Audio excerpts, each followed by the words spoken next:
Hello.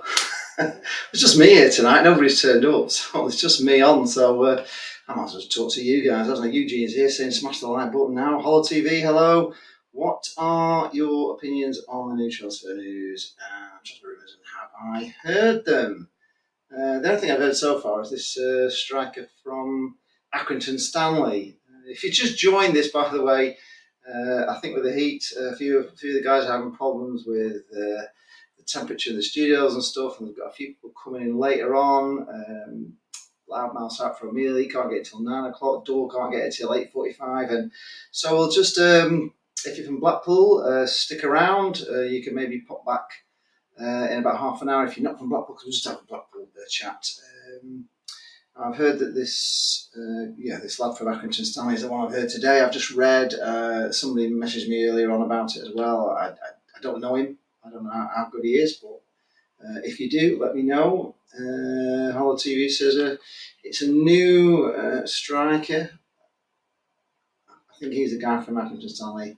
And a centre back and a left back. Well, if we get those three, I was actually on the Football League World this afternoon, and those are the three players that I said we really need. We need a centre half, because I can't. Well, I don't know if you can, but I can't rely on Keogh for the season. He's a bit of he does get injured. We've no left back at the moment, so I think that's really important. I don't think Rob Apter is a natural left back. I don't think it's his best position. He's a bit better foot forward of that position, I think. Michael Haig, hi Michael. Evenly, I see we're trying to steal Kobe Bishop. Yes, I've heard that from Aki from under the nose of Portsmouth with a bid of 500,000. That seems to be our maximum budget for a player. No more. Yeah, we know that, don't we? We know that. They've already said they're spending 30 million on a training ground and another 30 million on the stand, and they don't have any more than 500,000. Or cheaper, free if we can. It's Blackpool, you know that. Hollow TV, 500,000 rumoured. Yeah, it's all over Twitter. Yeah, absolutely. Peter Fan TV, hello, how are you?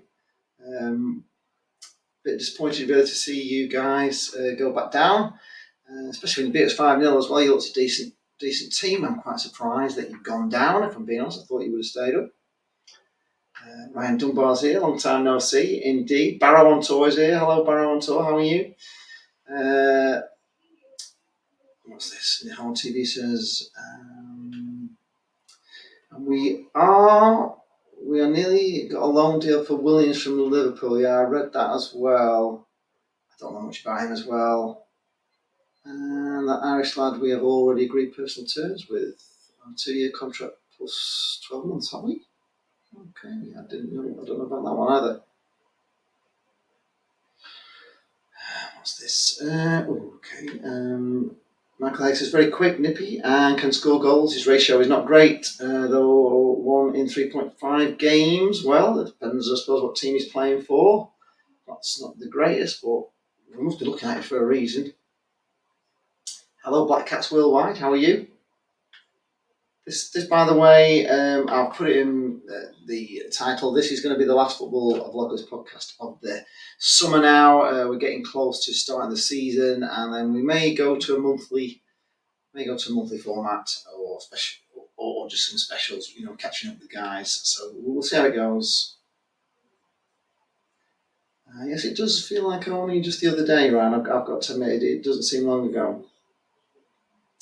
Paul Leaper says, how do we think we will go on versus Reading? Well, I've been on, you can watch it as well, I've been on Football League World this afternoon telling them all my thoughts on the situation at Blackpool at the moment and how I'm feeling about it. I think we can beat Reading if Reading turn up like the team that we played last year, but you don't know. I'm not quite sure on how they're going on with the transfer embargo. Does anybody know? I know last year they were having financial problems. Boy, is it hot in here, man. So yeah, I'm a bit hot where you are. Hope you're keeping hydrated today.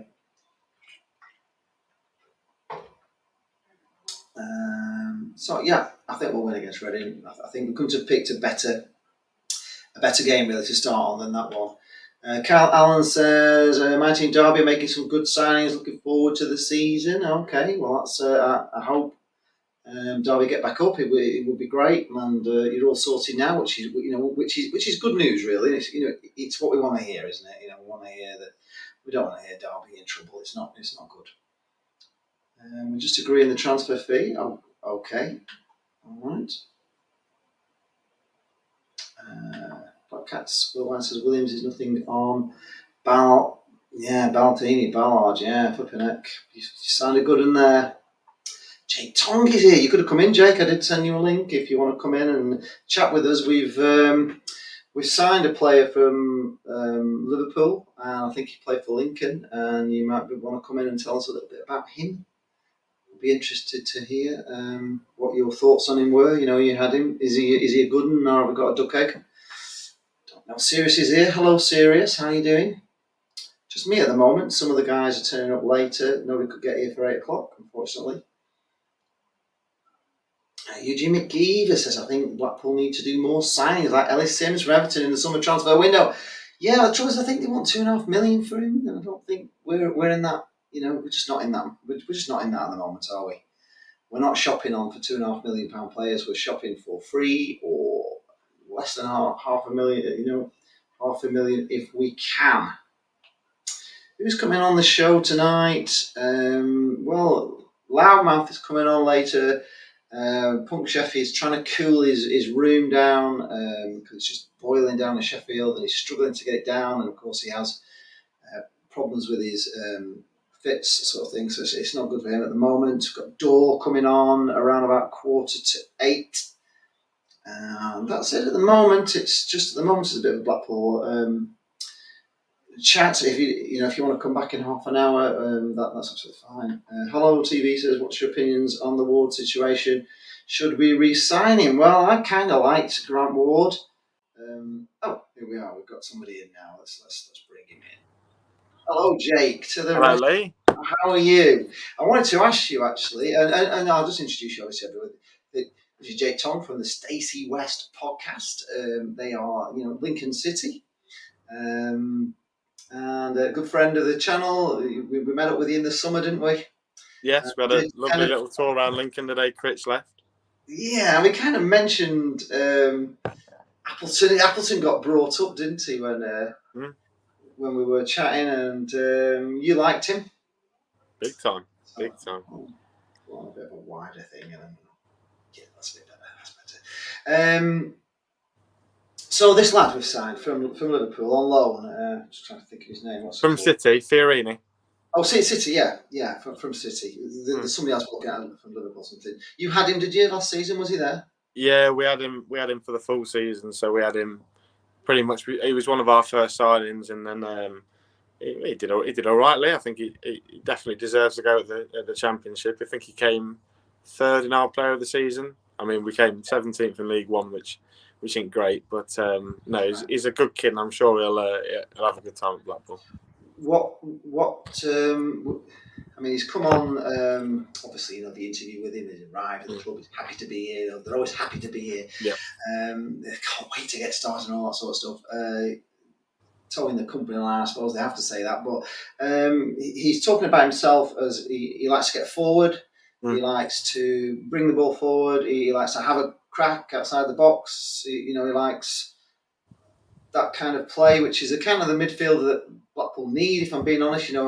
We don't have many midfielders that do that at Blackpool. They're all side, back. There's not a lot of forward thinking. Certainly not many driving runs through midfield. Keshy Anderson does at times. But so what does he bring to the team, Jake? Can you so Fiorini probably plays best on the left-hand side of a midfield three. So if you're playing three in the midfield, he's the best. So I can only describe similar sort of position as to think where Paul Pogba sort of was best for Man United and Juventus. That left side of midfielder, left side of central midfielder, and he's very good at going forward. That's his game. He is quite weak. He's quite small in the arms. He's not one that will break somebody's leg. But he gets forward. And Lee, if you look at the goals that he scored for Lincoln, I think all of them are absolute worldies. All of them. Every time the ball's outside the box, maybe you're looking at 20 yards. He's going to shoot. He don't care if you've got a striker who's scored every shot he's had in the game, and Fiorini has a 20-yarder. He's going to score. He's going to have a pop. He's going to have a go. So, is he? Okay. And I think the draw for Fiorini, obviously, he said it when he came to Lincoln, was Michael Appleton, and you'll realise this when you sign players. You sign players because they of the come for Appleton. They come for Appleton, and they come for the coaching and the high quality coaching, and the fact this is what these Blackpool fans need to hear, Jake, because they're all at the moment so negative. I was a big fan of Appleton. I'm a big fan of our new manager, but Appleton. I mean, the best example I can give you, Lee, was a guy called Teo Eden, who you might have come across last year. He's playing for Blackburn at the moment. We signed him on a cheap deal from Fulham. Was never going to get a look in at Fulham. Michael Appleton Teo Eden thought he was a midfielder. Michael Appleton went, no, I think you're a better left back. Turned him into a left back. Lincoln then went and made 900 grand on the sale of Teo Eden. So to Blackburn, which was quite big money for a club like Lincoln. Yeah, sure. So, it's a lot of money. So that's the sort of manager you've got, and I'm extremely jealous. I mean, I'm fortunate enough to have met him and done a podcast with him, and he's a top bloke, and I wish him nothing but the best. And I love Blackpool anyway because of you and Jane and this lot. But I really, really fancy you this year to do something under Appleton. Seriously. Well, I hope the Blackpool fans are watching this, are listening to this, because I tell you what, some of the blooming messages I'm getting. One guy's like War and Peace every time he messages me about how bad it is and how awful we are and how terrible we're going to do. And I'm like, for God's sake, we haven't kicked a ball yet. You know what I mean? Tell me all this. Be like this when it is bad, but don't. Yeah, I went for lunch with a Blackpool fan. I went for lunch with a Blackpool fan today, actually, at the at one of the Weatherspoons in Lincoln, and he was so damn beat about Appleton. I just don't understand it. I really don't get the. It's because he left after 10 weeks. I understand that, but since then he's gone on and had a really good coaching journey. So he's gone and managed it. He's gone and been a number 2 at a Premier League side. He's gone and been the number 1. Yeah. And he took us to our highest EFL finish in 60 years. He's not a bad manager. No. Do you think like I also think that if it hadn't have been for the injury crisis and COVID hitting you at such at such an important time when I remember Lincoln were just they were flying. Yeah, we were going to win the league. Yeah, we were going to win the league. Yeah, I've got no doubt, because we had. How often is it you get a loanee in League One like Brennan Johnson, who's now gone on and everyone saw what he did in the Championship, and now he's potentially talking about £40 million player.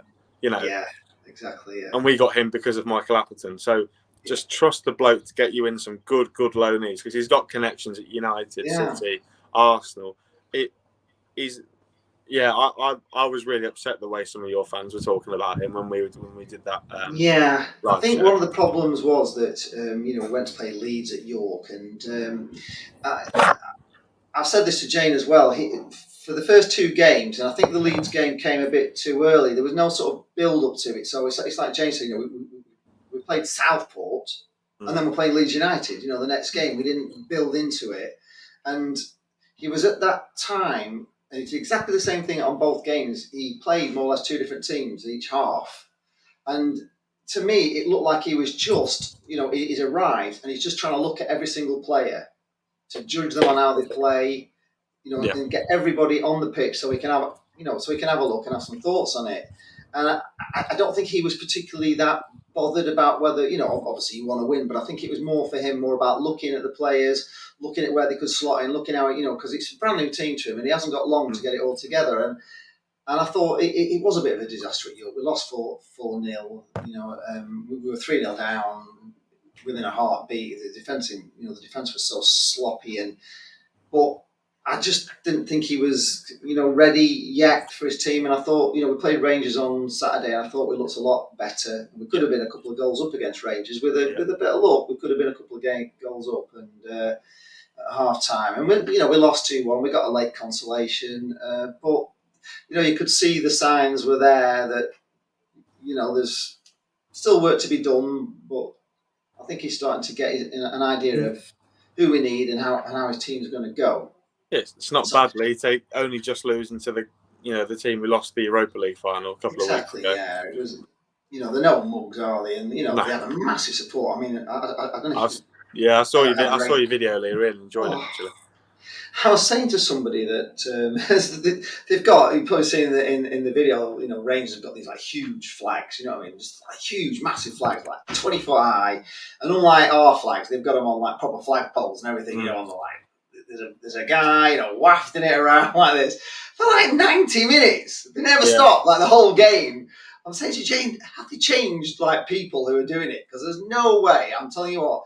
If somebody said to me, just my scarf, just your scarf. If they said to you at a match now, just whiz your scarf around your head for 90 minutes, you think you could do it? No. No, I couldn't do it. It's the same at Bolton, lad. I don't know if you've been to Bolton since fans have been back. Every time, literally Bolton, I've got maybe 7 or 8 flags behind the because you're behind one of the goals at Bolton, aren't you, in the away end? Behind the other end, they've got about 7 or 8 flags along the front, always, all game. And I think, how on earth? Their arms must get knackered. Oh man, I'd be in A&E with like shoulder problems and back problems. It'd be so bad. I was like every credit to him. That's why I drink this late. Stephen Roberts is saying, where was security? Oh, here we go. Where was security with all the fireworks brought in by Rangers? Sort of put a fire hose on, but it showed our security. It looked absolutely, for me, it looked bloody amazing. Yeah. Honestly, if you see the video, I don't know, there's about 8 or 9 Rangers fans, and they all put these, all together at once, and they're there, and they're seeing it. It just looks amazing to me, and they were loving it. Nobody got injured. I don't know. Somebody posted on A View from the Tower, which is the Blackpool fan site, saying his children were so scared they had to leave after 15 minutes. I'm thinking, what were they scared of?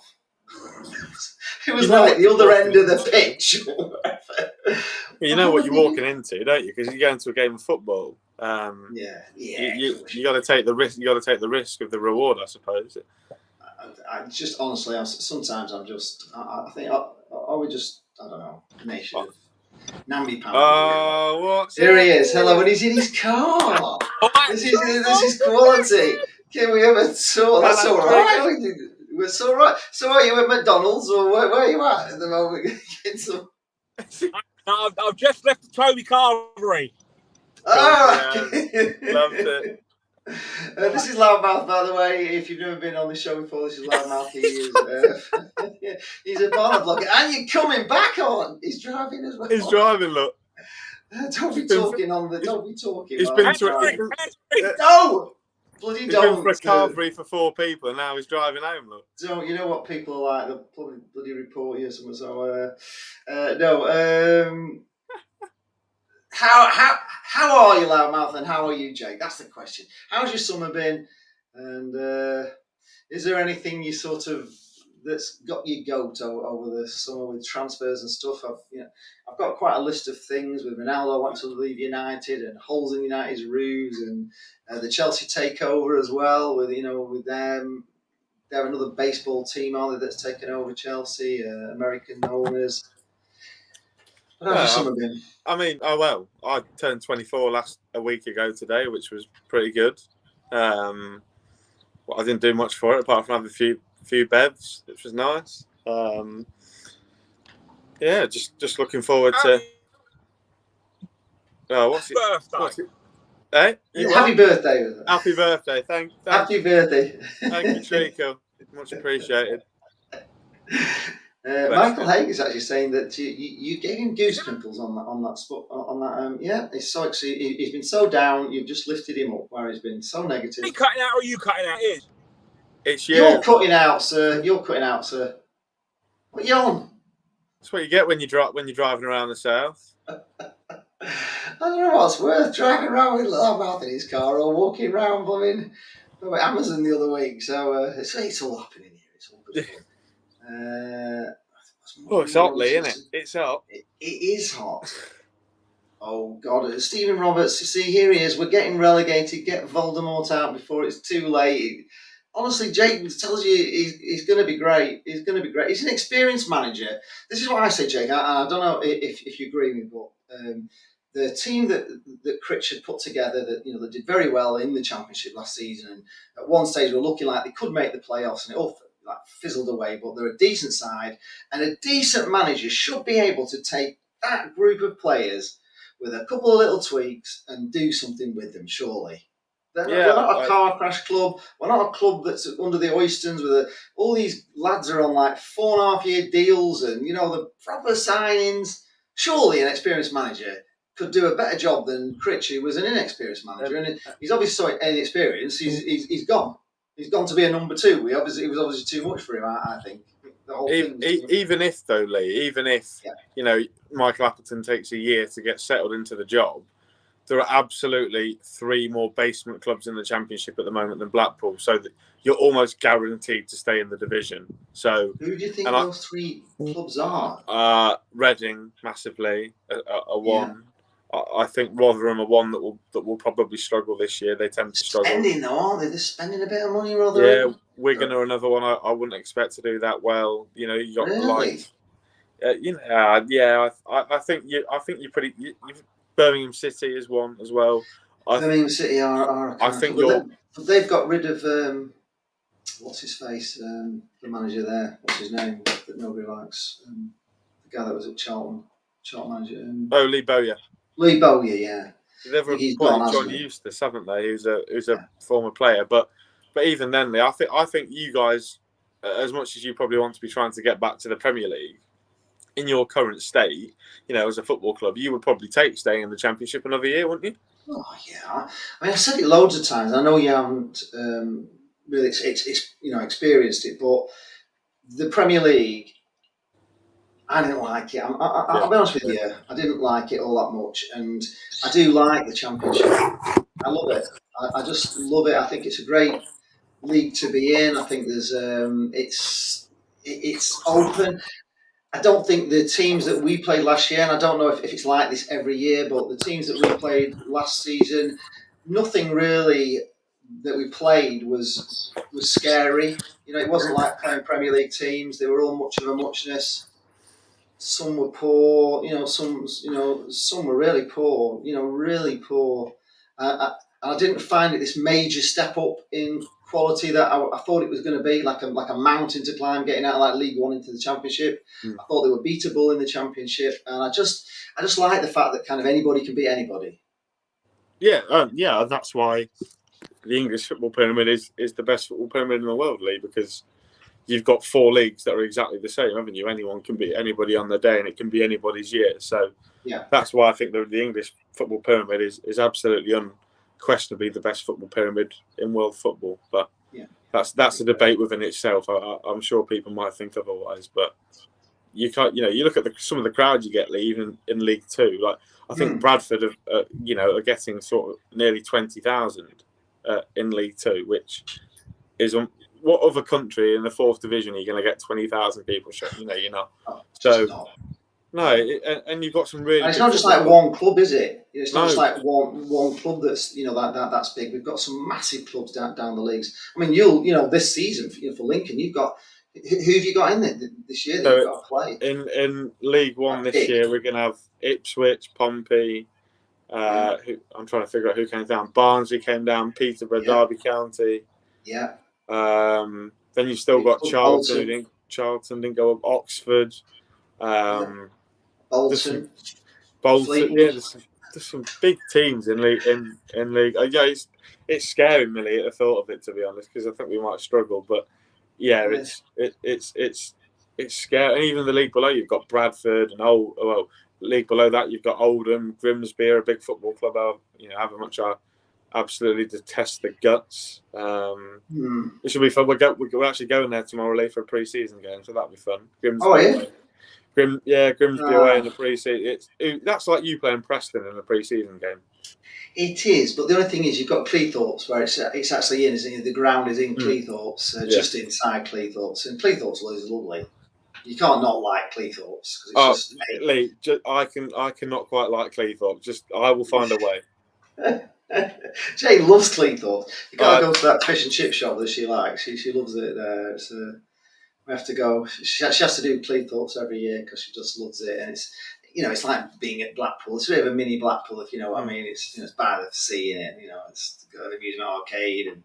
It's just good. I'll tell you what they have got there, which look really, really good. They've got some electric bikes, like what do you call it when they jump over ramps and stuff? What's it called? Kind of trail bikes or whatever. Oh right. Yeah, so they've got them, but they're not they're electric, but they don't half fly. And I was watching lads jumping over ramps on them and going around. I'm thinking, bloody hell, that looks brilliant. If I was there, I'd definitely have a go on them. It was in like a converted warehouse on the seafront. As you go down to the far end, it's one of the last units. Big, massive indoor. It's like an indoor go-kart track, but for speedway bikes, but electric speedway bikes. I'm just going to get my charger, Lee. I'll be 2 seconds. Okay, all right, no problem. I'll just get on with these. Michael Hague is saying it's the best atmosphere I've ever seen at Bloomfield Road. What a spectacle it was, yeah. And if you haven't yet checked out my video on it, honestly, I've done my best to capture just how good it was. Nick Muller says the train strikes are stopping him going to the first game. I suppose that's going to be a problem. I'll ask Jake if that's maybe a problem for him as well. Yeah, luckily our first away game's Pompey, so that's a nice, beautiful one to have in August while the sun's shining, isn't it?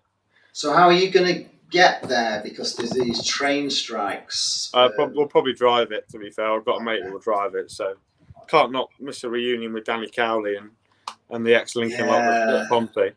No, it's a big game for you, that, isn't it, with the Cowleys and everything, yeah. So you're getting the long... Is that your longest... You say it's your longest away? No. No. Which one's your longest? Exeter, probably. We've got Exeter, we've got Plymouth as well in our league this year. Oh, of course, yeah. You've got some travelling to do this year, right? Our league this year is practically in the southwest. You've got those three. You've got Exeter, Pompey, Plymouth, Bristol Rovers, Cheltenham, Forest Green. They're all in the southwest. So right. Oxford as well. They're down there and all. So it's going to be I think we're like the fifth or sixth most northern team in League One, and we're like the Midlands. Wow. Yeah. Gosh, blimey. So yeah, it's a bit of travelling. So, are you going to be travelling with the media team, by the way? No. I'll be going with. I'll just go with my friends now. Right. So I can now that I live in Lincoln, I don't have to drive so much, so I can have a few of the waters, Lee, while I go. So how's the new job going as well? Because tell people what it is you're doing. Yeah, so I'm working for a local college, which is a load of fun. But yeah, we're obviously we're mainly focused on the podcast at the moment, which is good. We just hit 500 subs on YouTube, which is not a huge amount, but it's a bit of a it's one of your first milestones, isn't it? Yeah. I thought you were doing something with Lincoln as well, or are you not doing that now? We're doing a little bit of work with the media team on a home game, but they're only quite scarce, aren't they? But we had people are interested. We had the new manager on our podcast the other week. Who is it? Your new manager? What's he called? Mark Kennedy. So Mark Kennedy. How was he? I remember him. Yeah, for Liverpool. Played for Liverpool in the 90s. Played for Wolves a lot in the Premier League. So no, we had him on, the chief exec, the director of football, which is really good. And you do very well to get them on your podcast. Well, this is it. We have quite close links with like the chief exec, Liam Scully, and we've had the owner on before, Clive Nates, and the next man that we're getting on is fingers crossed if it all comes through is Landon Donovan, which will be pretty good. He's a strategic advisor. He works for the football club in some capacity. I couldn't tell you how, but he's an employee of the football club somehow. Right, blimey, okay. It's exciting times for you, isn't it? Let's just have a look at some of these comments, see if there's anything we need to chat on. By the way, folks, you can super chat, helps the channel, and we will see your post then. There's quite a lot coming on these posts. Somebody called Nat says, evening lads. Hello, evening Nat.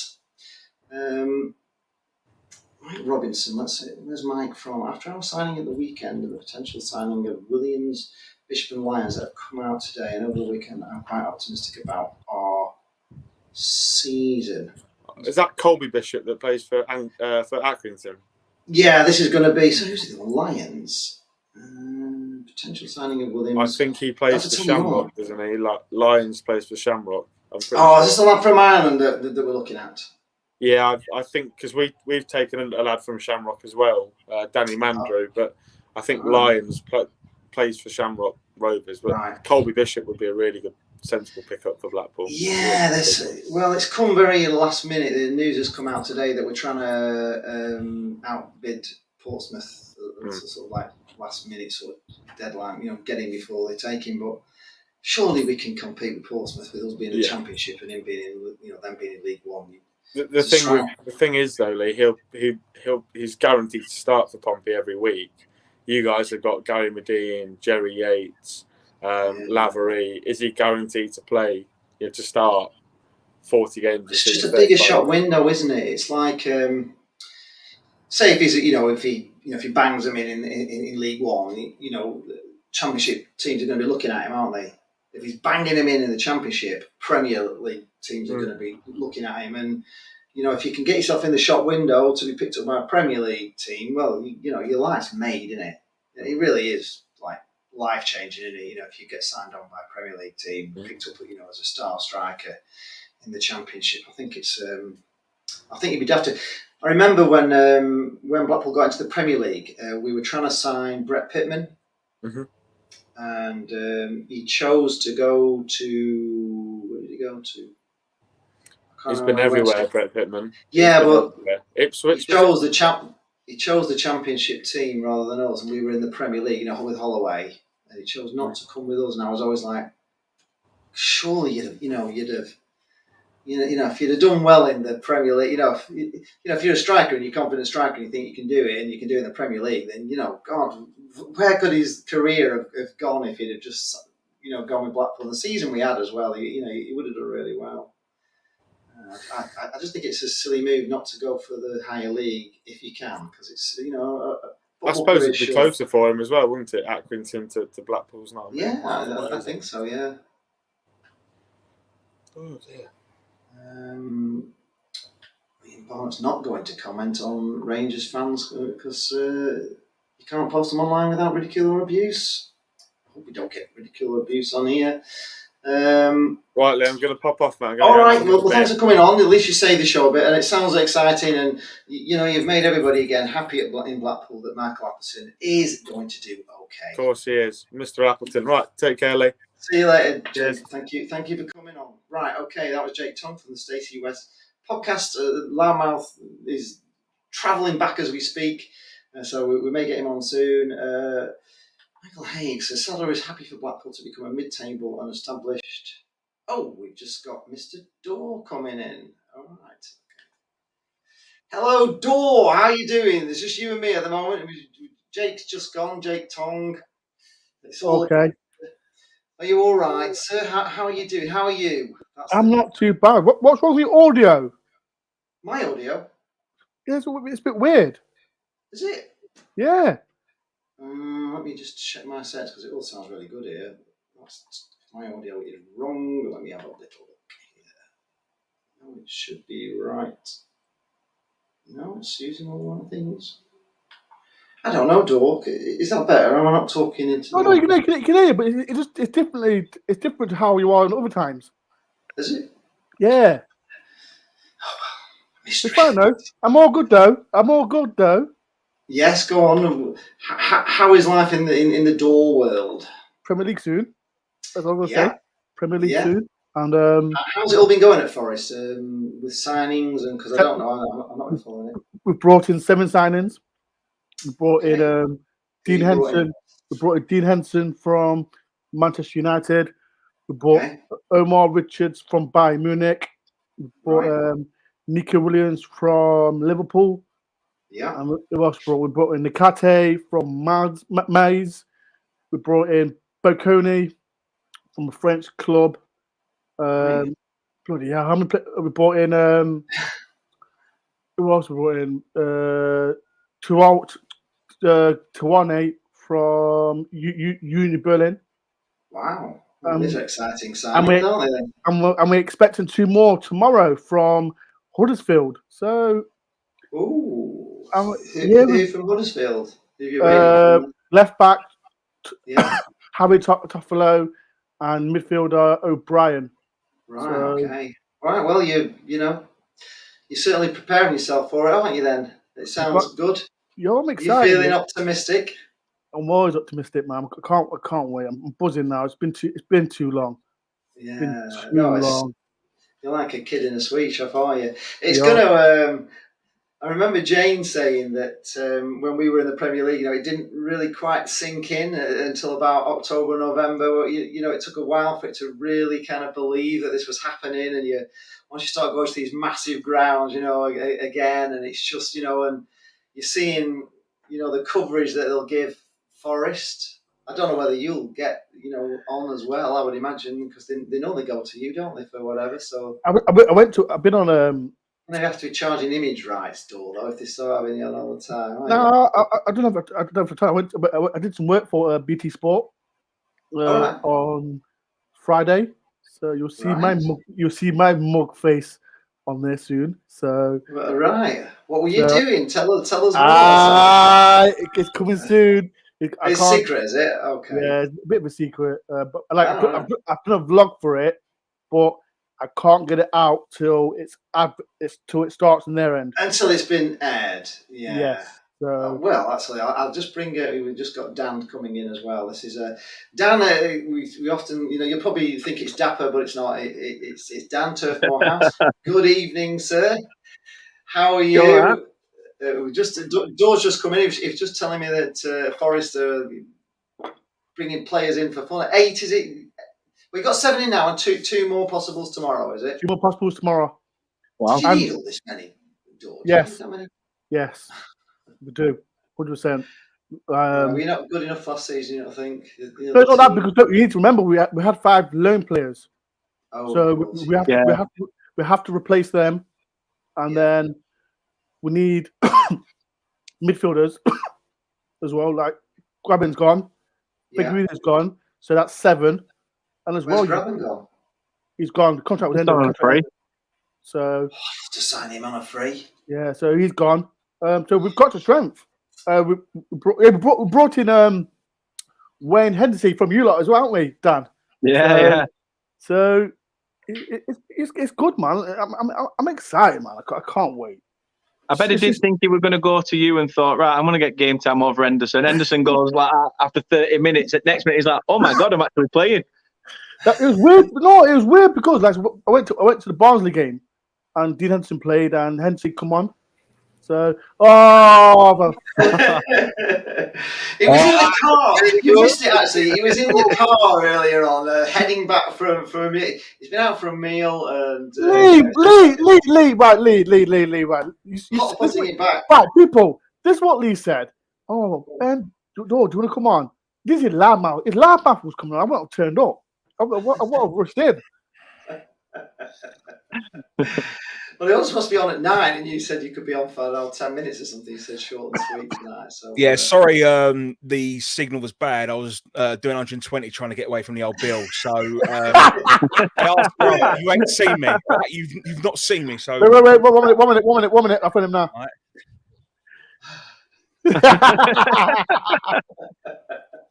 It's good to have you here, Matt. Fantastic. Look, I didn't even make me bed. Look, I've literally come in because I thought let me show me face because it's the last one of the summer. Yeah, of the summer. Let me sort this out. Look, I'm in a right fucking state here. Look, a good old 2 and 8. I don't know what I'm doing.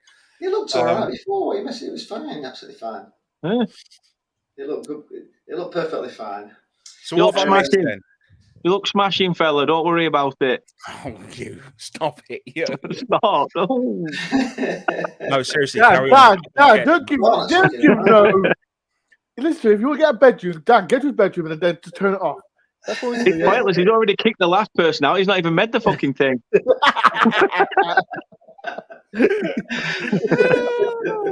That's it, mate. That was it.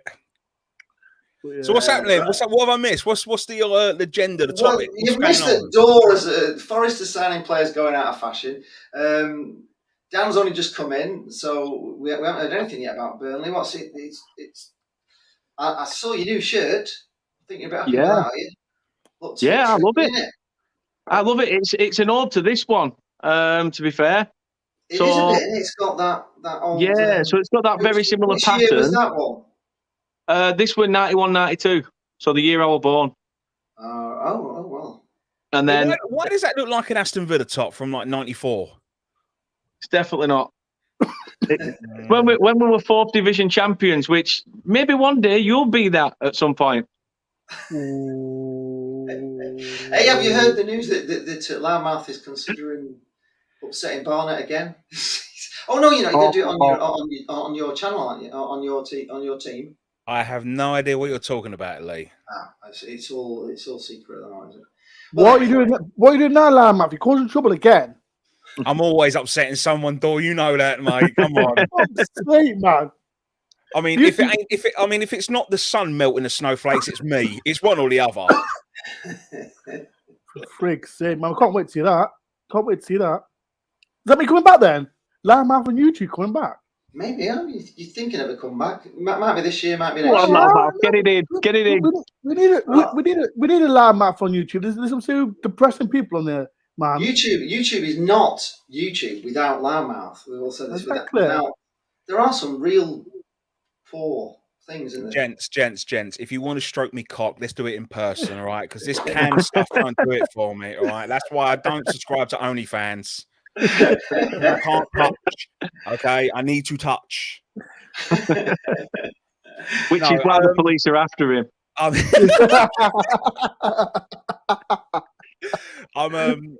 don't know. I'm contemplating something. Like I said, there's contract talks going on. So we'll see in the next coming weeks if something will happen or not. But at the moment, let's just say that there's something on the table, but it's not set in stone. Okay. Okay.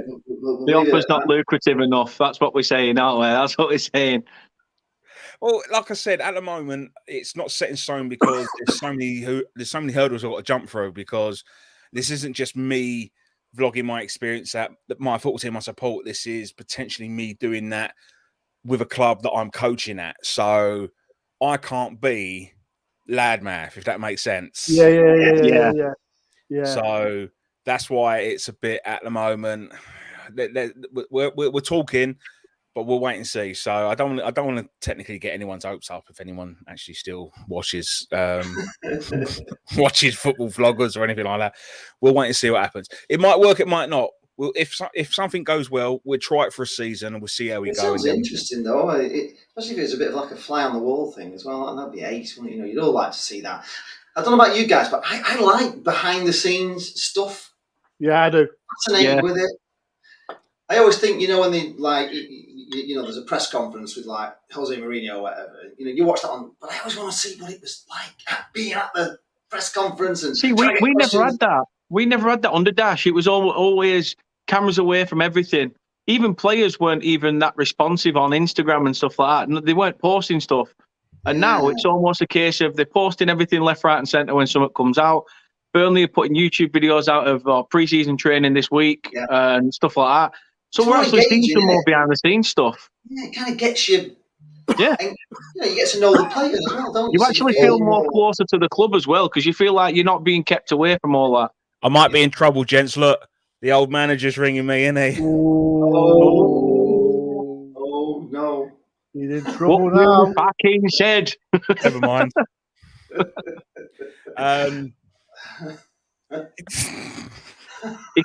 It could just be one of those where he says, "Call him back." Tell Dor. Just tell What Dor. are you getting me involved for, Dad? Why are you getting me involved? I'm just listening. I'm just saying because Loudmouth has an affiliation with you, doesn't he? He loves to. But that's between me and Loudmouth. We just like he wants to see. He loves me. He loves me really. He does it in a different way. That's all. Yeah, it's that school ground flirting, isn't it? Dan, is it that? No, Loudmouth, is it? I don't want to say it. Is it what? School ground flirting? I don't know, mate. Do you want to fuck me or not?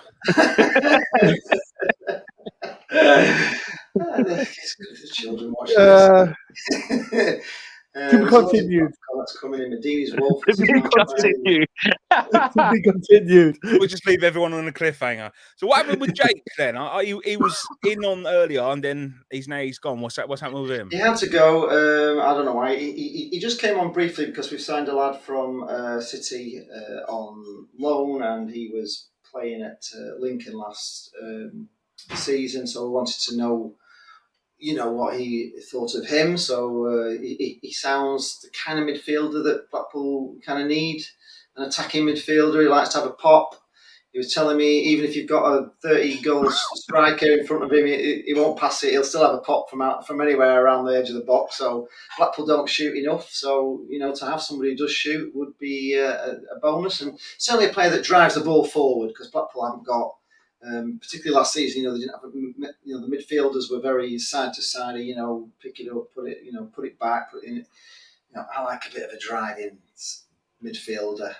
I like the midfielder who picks it up, does the little donkey work, passes it to the guy that then, can, like Charlie Adam did when we were in the Premier League, and David Vaughan would pick it up and just pass to Charlie Adam and he'd just go. Exciting stuff. I like that kind of football. So hopefully, and he's also trying to reassure Blackpool fans that Michael Appleton isn't the end of the world and we'll be all right with him, because it's at the moment it's meltdown at Blackpool with Michael Appleton. They weren't expecting him, and the fact he's been at the club and left after 10 weeks, it's just not gone down too good with Blackpool fans. But I think he's going to be all right. I think he's experienced, and I think he's inheriting a decent squad from Critch. So that's my. You see it though. I mean, you see it with like David Moyes, don't you? Moyes had a second stint at West Ham, and they were at the point when he was their manager first time. They were firing tennis balls on the floor on the pitch, and they were firing shit left, right, and centre at Gold and Sullivan. And then he comes in a second time, and it's almost like the guy's the Messiah now. Where do you think Forrest will finish? Where do you think they'll finish? Also, Eugene McGee was asking. 14th. I'll take 14th. 14th? Well, you take that, wouldn't you? That would do. That'll keep you up. Yeah, I'll take 14th.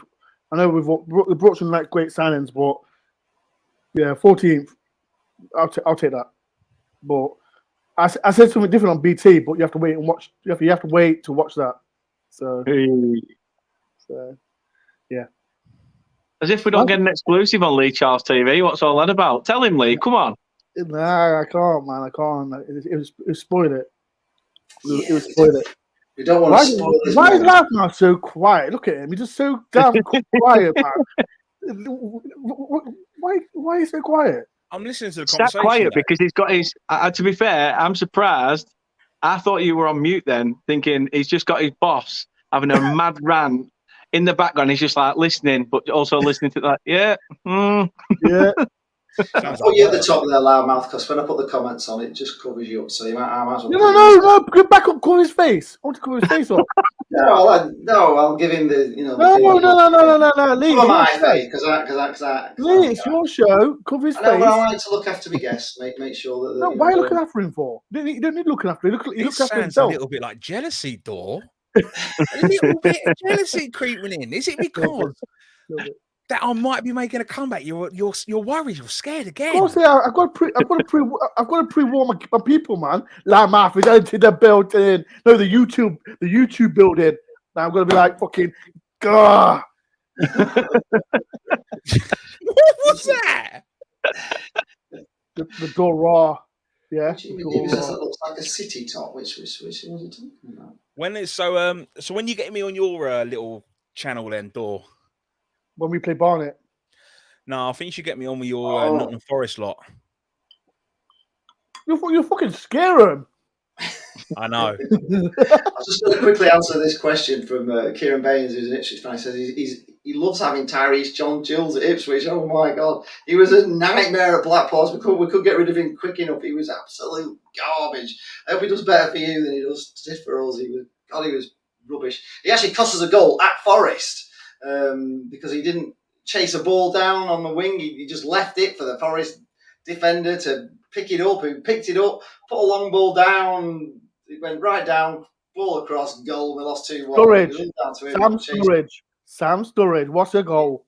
Yeah, it was a great goal, but Tyrese John Jones, it was his ball. What score, Lee? Like, you couldn't lose the race to it. You had to be a tortoise to not get to that ball first from where he was and where your defender was. And he just didn't even bother. What was the score, Lee? He never played again. What was the score? 2-1, you beat us. No, it wasn't. 4-1. No, I'm talking about the game at Forrest when we had Tyrese John Jules. I thought it was 4-1. Oh, yeah, 2-1. Oh, yeah, 2-1. And we'd equalised 1-1.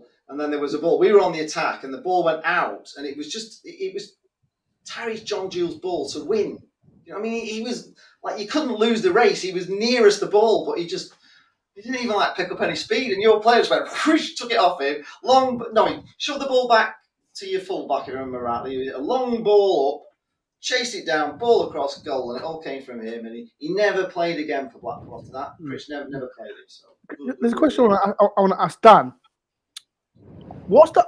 Right, tell everyone about that striker of yours. You brought him. What's his name? Is the striker? Wout Weghorst. No, the other one. Ashley Barnes. No, the black guy. Leisure Box. Oh, you're about Maxwell Cornet? Yes, him. Did he thought he was on loan to you lot? No, nah. So somebody made it up as a rumor, and you know what it's like. It's like flies around shit when somebody puts them out. So everyone jumped all over it, saying that he thought it was on loan and he could go back, but nah. Is he a striker? I thought he was a left back. He did play left back, then he played left wing, then we've used him as an inside forward. He's sort of our modern day Graham Branch. Fair enough. I know Forrest will link with him. That's all. And I don't know enough about him. And did he score like 9 goals for you lot? Yeah, he did that typical thing though as a new signing. Walk through the door, everyone's like looking at him like he's the absolute messiah. He's popping goals in for fun, and then all of a sudden just went and dried up. Do you think he'll stay with you lot or go to the Premier League? Nah, he'll be off. He'll be off. It's just a matter of time. I think for me, it's just a matter of time. I don't know who he'll go to. I know Fulham are after him. Oh, okay. Fulham have apparently offered a $5 million loan fee, and then if they stay up, we'll happily pay an extra $25 million on top. Fuck. What? So, and to be honest, I thought he had a relegation release clause of $17.5 million, but apparently we're hearing that's not true. No, that's what I heard, because in the paper, I think it was the Mirror, Forrest made a bid for him, but it didn't release his clause into it. So I don't know. Either way, Everton's bid was absolutely just disgusting. I mean, it's like, how can you just turn around to a player and say, all right, basically a pay-as-you-play deal, pretty much, they were trying to offer us. Thinking, hold on, he was one of our big stars last season. Okay, we didn't have that many because we're languishing, but he's a big hitter and he can come up with a goal from something out of nothing. But I don't know. I think we'll lose him. I think we're looking past what's in front of us now. I think we're trying to change everything. I know we've recently today been linked with is it Piroe or something at Swansea? Who's that? The striker. I think he got about 20 odd goals last season. Oh, sounds like Poirot, but it's definitely not. It's Paro, isn't it? Yeah, the foreign lad, isn't it? Yeah, scored against us. What's he called? Paro, isn't it? Yeah. Could be something. He's a good player. He's a good player.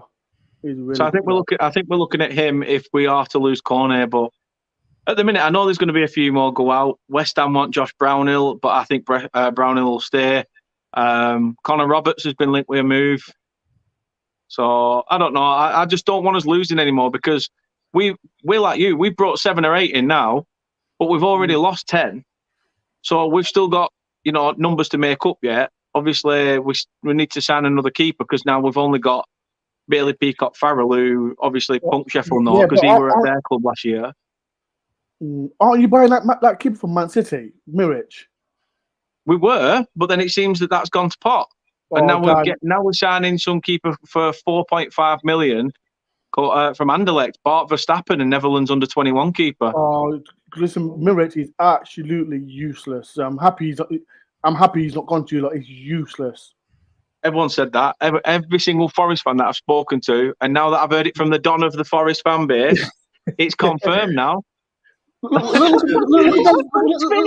Loud Man's face. When you said that, I looked at Loud Man's face straight away.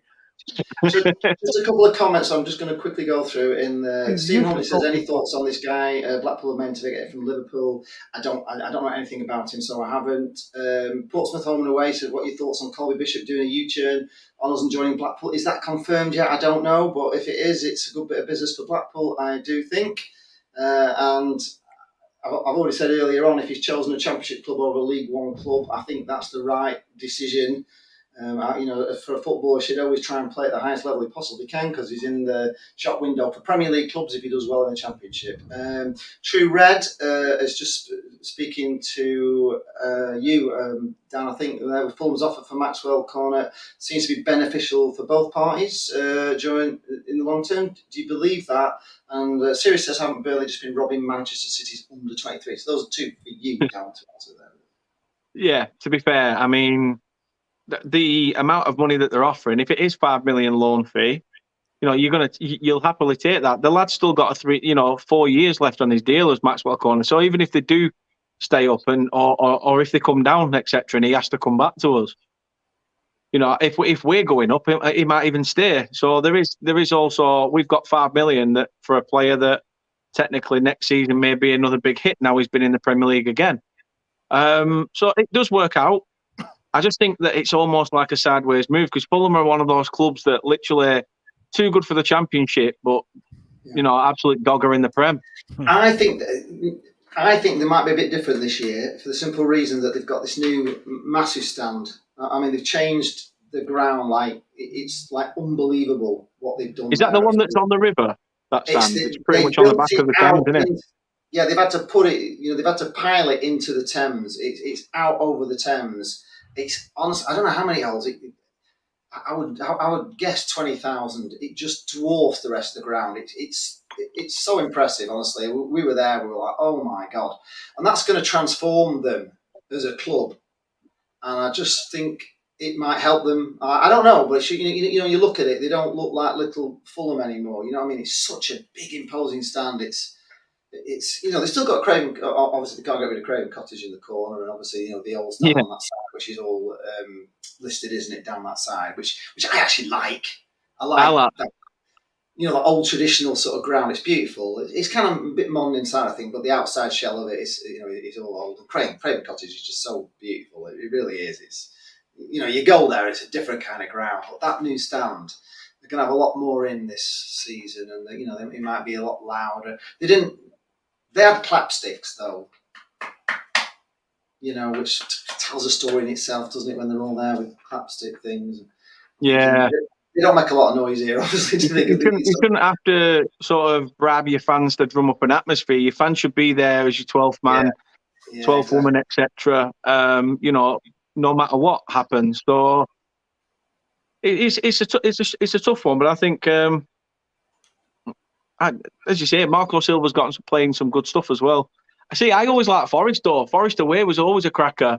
Yeah, I mean, I've been twice. The first time I think we got beat. I can't remember what year it were, and then there were ones we went and don't know whether we won 2-0 or 1-0. I think we had a goal rule. J-Rod scored a penalty, but he also had one ruled out for offside as well, I think.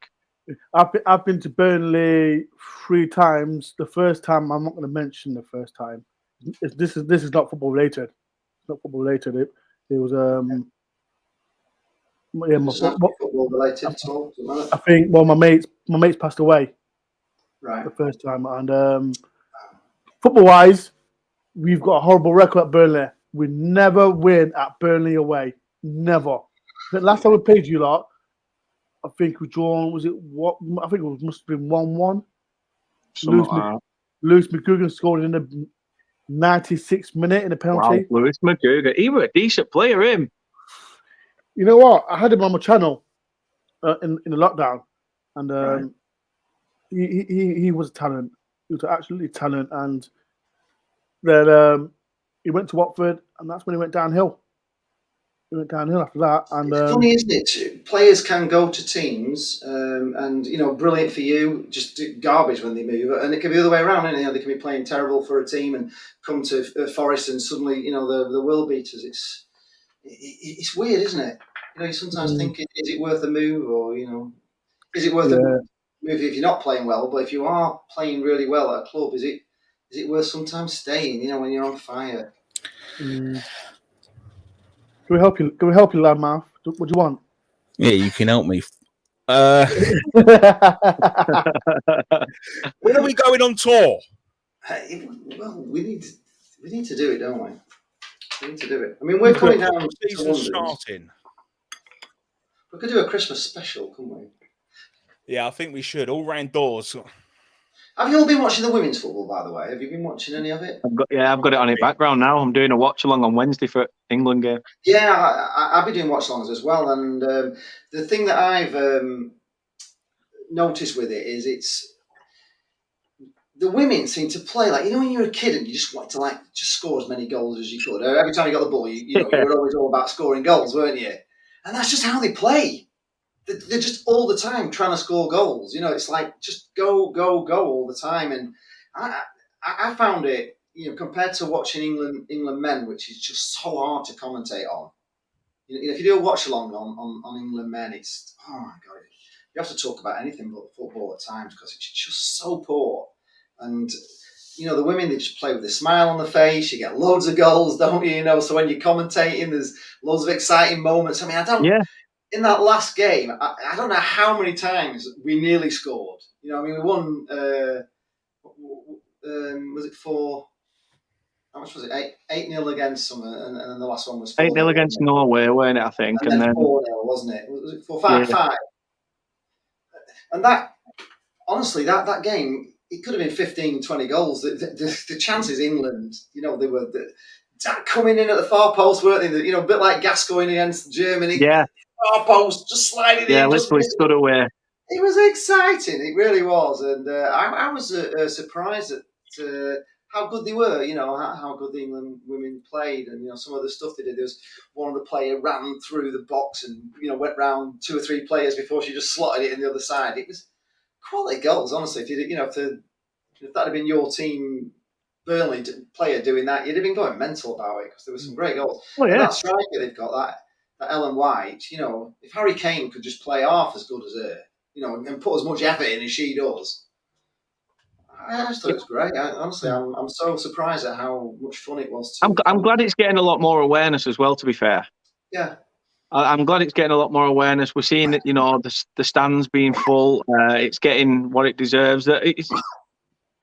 For me, the only qualm I've really got with it is probably the decision making has been a little bit, it's almost like, do I shoot? Do I pass? So by that point, keeper's already got it in his arms and ready to make, she's already ready to make a next move. Yeah. So the decision making's been a little bit naff. But other than that, I think they've been great. And when they hurt, they're actually hurt. Not like in the men's game where, everyone's literally rolling around. Although, Loudmouth, you're used to people kicking lumps out where you watch football. So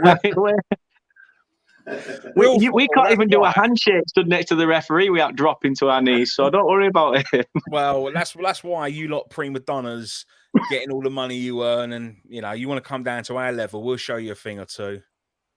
I prefer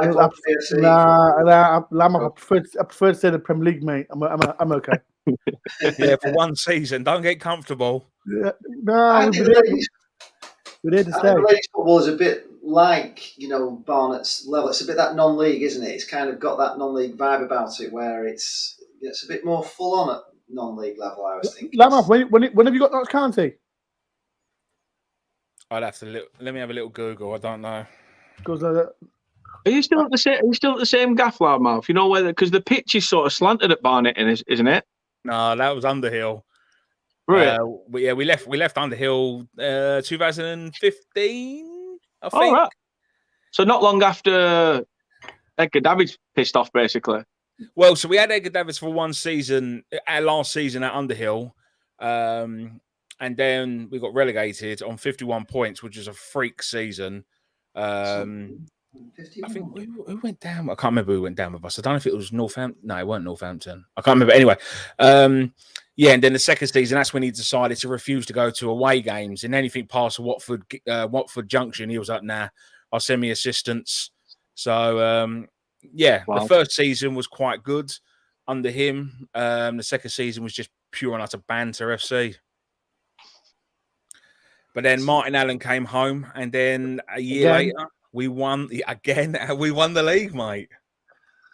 Bloody hell. Who's manager now? Dean Saunders. No, not Dean Saunders. Dean Bratton. Fuck, I can't say his name.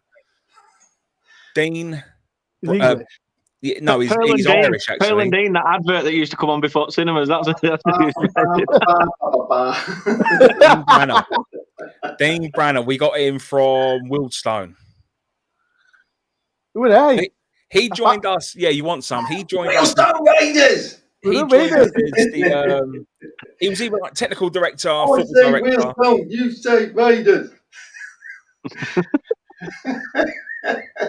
He was acing, wasn't he? The Wheelstone Raider. But you hated him. Did you hate him? I never met the bloke. Imagine Loudmouth and him fighting. Bloody, who will win? I don't think I'll be able to stand up to him, mate.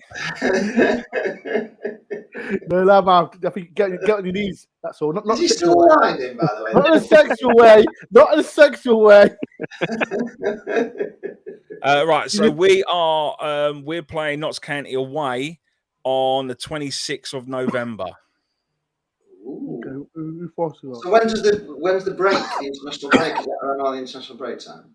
12th of November is the last fixture for the championship, I think. Yeah, we haven't got an. Loudmouth going to be in Nottingham. I might come watch Notts County then. Because we're Premier League. This is what I told you again. I might come watch it then, Loudmouth. If you get me a ticket in the Barnet end, I'll support you. I'll support you lot. Why don't you just rock up to the actual turnstile and just buy yourself a ticket, you tight git? I'm supporting Barnet. I don't care who you're supporting. Pay your way. Yeah. How much is a ticket? You got nothing to say about that one, have you, Sunshine? I said I come to support Barnet. I come to help. Yeah, at someone else's expense. No. I didn't say you pay. I didn't say you pay. That's what I people. We'll This could be a proper, go on this could be a proper fun vlog, all meeting up with Loudmouth in the Notts County game, couldn't it? Yeah, what we do that? Should we make it happen? Well, look, I'll tell you what. I need to look. My fixtures come out tomorrow at 9 o'clock in the morning. Right. I'll have a look, and if we haven't got a game in and around that time, then I think that is probably something we should look to do as a on tour vlog. Yeah. Because who is this calling my name? It's been a long time. Loudmouth, you can pay for Hooters if that's okay. Cheeky getting it. He's Premier League now, and he's still, honestly, still bloody half a daily. The half a daily, the Premier League vloggers is doing anyhow. Listen to me, right? Well, I might be Premier League, but I'm not stuck up like these Premier League YouTubers. Am I? Have you talked to any of them yet, Doe, by the way? Have you, yeah, loads of them. Loads. Yeah. I used to be one of them. Dad used to be one. Yeah, so, do you know what, Lee? Lee, that's great. You've opened that up. So, okay, Dor. So, who have you contacted that's willing to collab with you then? That's willing. Expressions, the Spurs fan. He's funny. No, but I didn't say is he funny. I said who's willing to collab with you. Expressions, he's funny. So that's a no from him then. I've got him. I've got him with it. I've got him. So he's willing to do something with you. Confirmed. He's definitely confirmed. I've got a list. I've got Newcastle's the first game. I've got Kendall on it, I think her name is. George is down. Yeah. I've got We Are Tottenham. Third channel. Kendall Rowan. Kendall Rowan. I've got for Spurs. We've got the third game of the season. I've got we have. Is it We Are Tottenham? I think it is. The Twins. Yes, we've got them. I think I've got not United Stand, United View. I think with Flex, I've got him. Don't care. I think you should care. Just don't care anymore. It's interesting. It's interesting to see. I think you should care, Loudmouth. I think you should care. You have to do that little bit of groundwork, don't you? So you Let's contact go right over here. I'm Dor from Nottingham Forest, and what have you asked to sort of do a little bit of like sort of pre-match things and that? Yeah, just I think I'm doing preview shows. I'm meeting up with quite a lot of them. With these Premier League vloggers, like Dan will know, like you've got to pre-arrange dates and all these. Like with these big YouTubers, like I'm not mentioning their names. Like some of these YouTubers, they don't even support any Premier League teams. Loudmouth knows what I'm talking about. I don't actually, though. I think you should tell us. Elaborate a little bit who they are. I'm on no comment. Listen, mate, I didn't want to give him airtime on here. You need to get on the True Geordie. You need to get on the True Geordie. Surely we play. I'm all right with that one. I'm okay. He got 4 million subscribers. I'm okay. I don't like his co-host. I don't like his co-host. He's a prick. Yeah, I must admit, his co-host ain't funny. He tries to be funny, and he grinds on me, and I just I don't like people who try to be funny. I don't like that. No, you know what it is, Lee? He put a tweet out a year ago, and he said people with 100 subscribers are not relevant.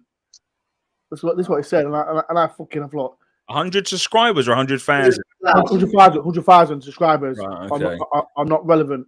I'm like, you fucking prick. Big time, isn't he?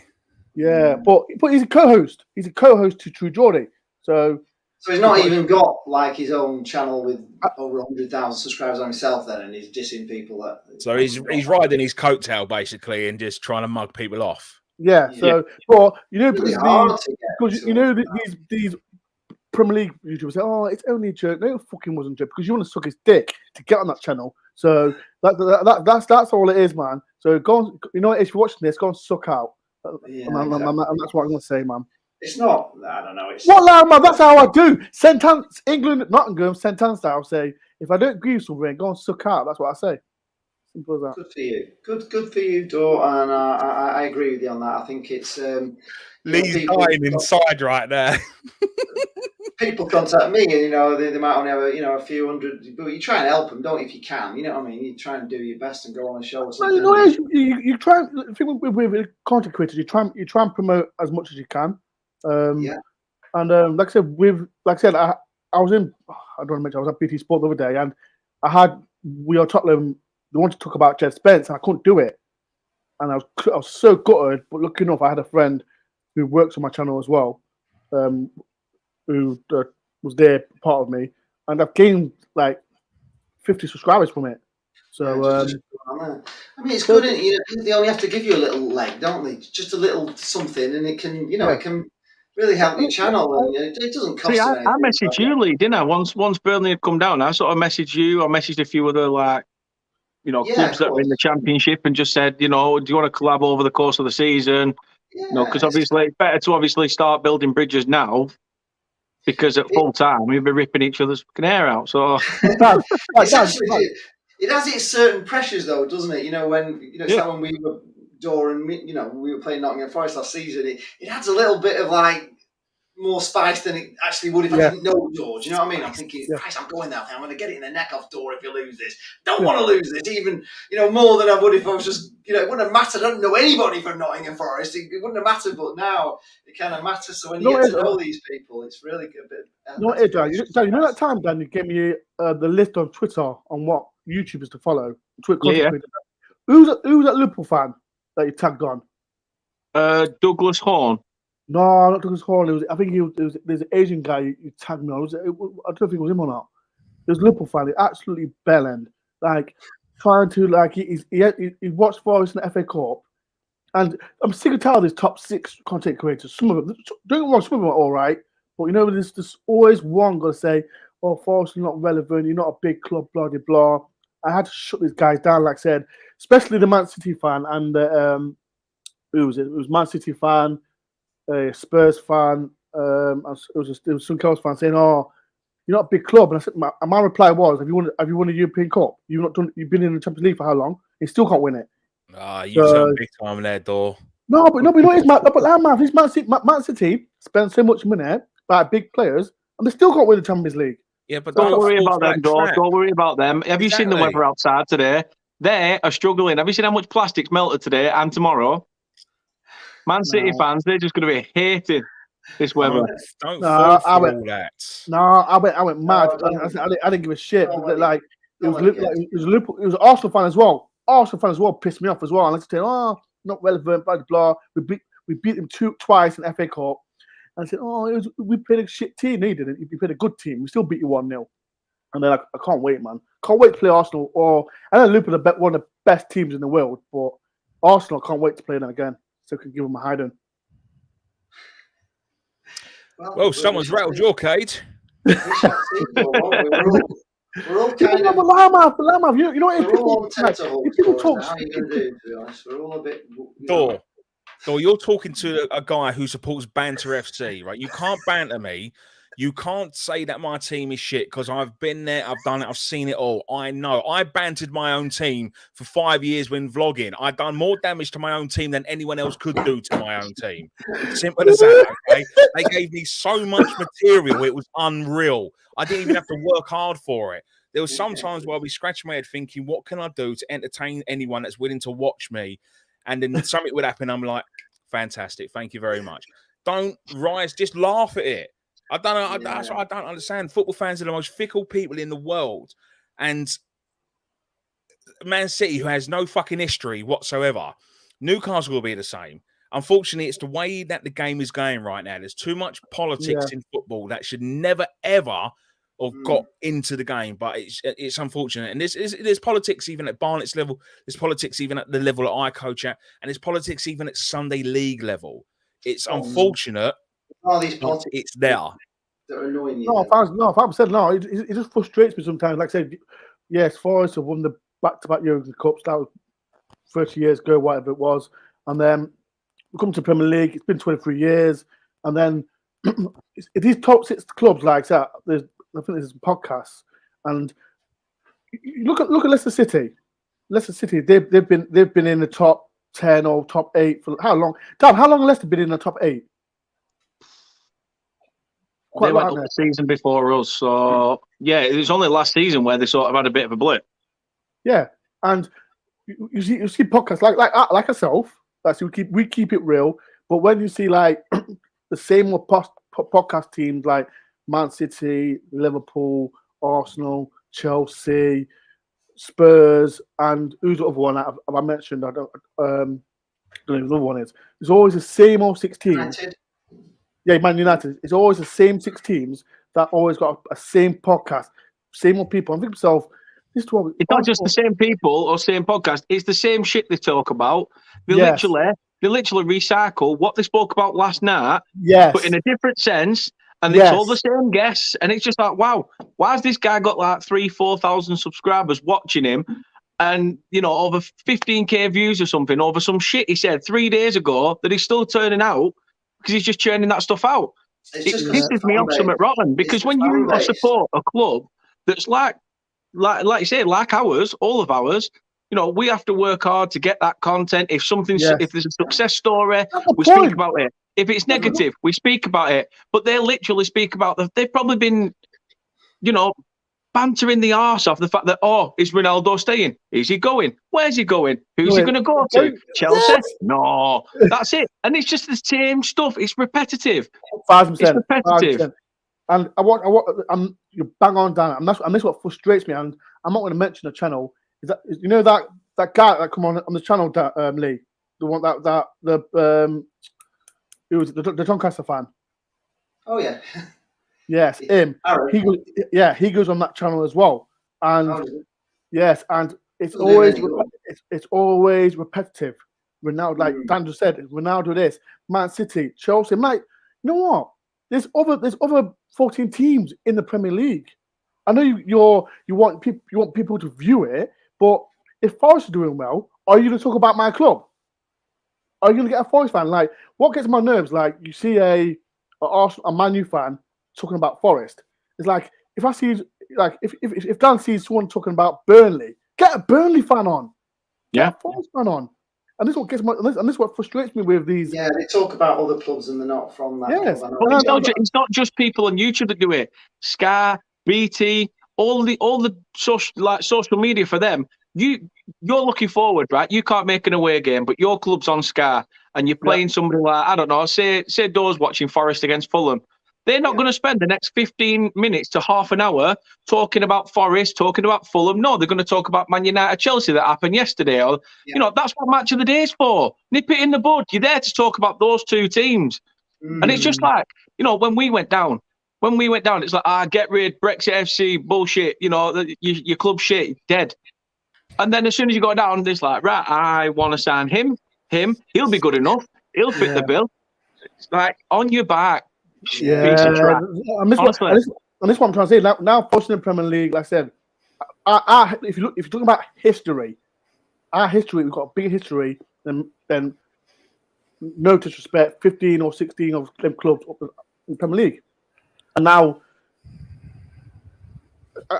I'm seeing who I can talk to properly. Like I said, I watch these podcasters who are top 6, blah blah blah. And if I hear any of them talk about my club, I'm gonna go mad on social media because they've not got a right to talk about my club. I'm not saying get me on, get a Forest fan on that can just say, just talk about, how's Forest doing? Can Forest do this? Can Forest do that? Looking off, since we got promoted to the Premier League, I've been on 8 or 9 Premier League content creators, and it's great. But I watch back and I see myself. Why are they talking about my club? They don't know nothing about my club. All they talk about is like Brendan Johnson. You don't know nothing about Brendan Johnson. Get a Forest fan that knows Brendan Johnson.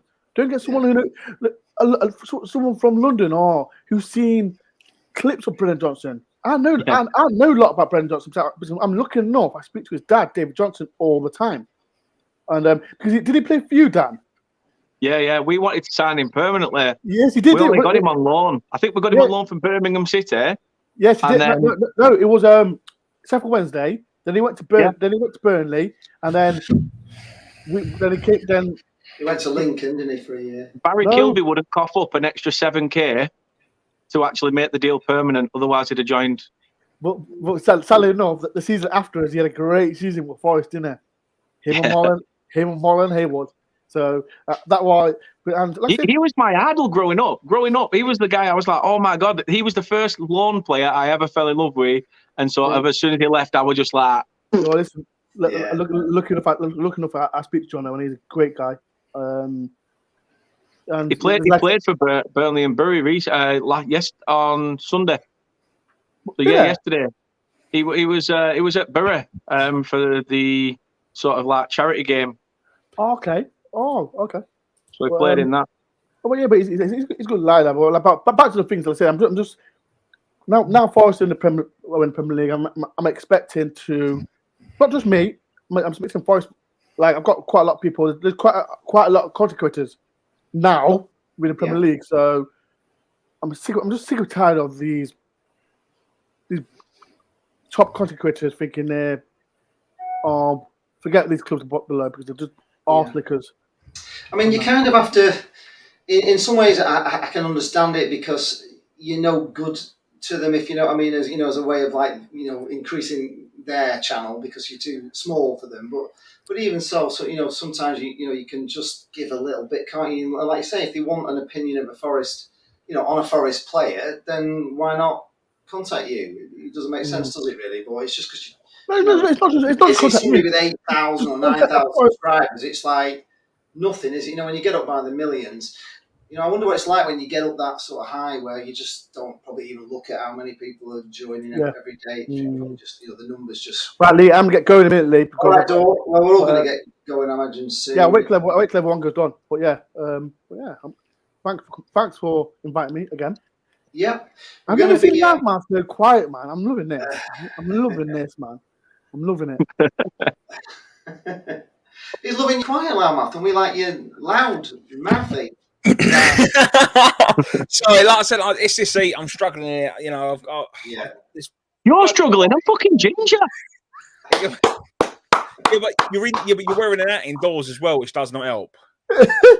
You've got that's because That's because, as my mates say, I'm a hatfish because I take that off.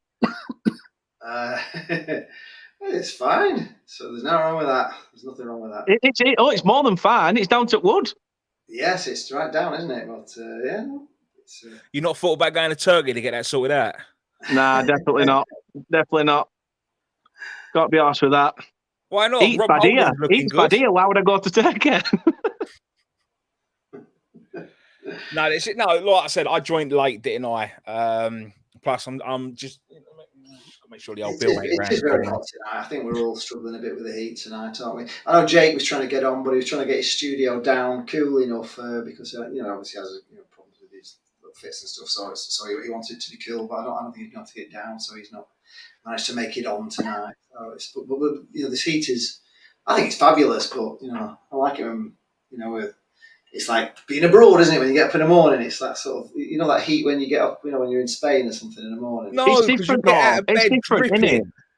It's different abroad. They already know that it's going to be warm, so all the houses are built with cooling systems and stuff like that. Yeah. We here frantically go out panic buying fans, just because we're like, whoa, shit, a bit of sun. Well, there's some health warnings as well, isn't it, from the government saying, drink lots of water. I don't like it. I don't like waking up, dripping sweat, and it's not a morning glory. It's not nice for me, mate, okay? It's just not good. I mean, I'll be honest with you, on a positive note, my hygiene's never been better, though. 3 showers a day. Yeah. I've had 2. I've had 2. Mate, sniff my armpits. How long is it supposed to last, this heat wave? Is it till tomorrow? Is it breaking the way? Yeah, tomorrow, and then back to the normal proverbial piss down on Wednesday. Is it raining? Is it raining Wednesday? It's meant to be. Fuck's sake.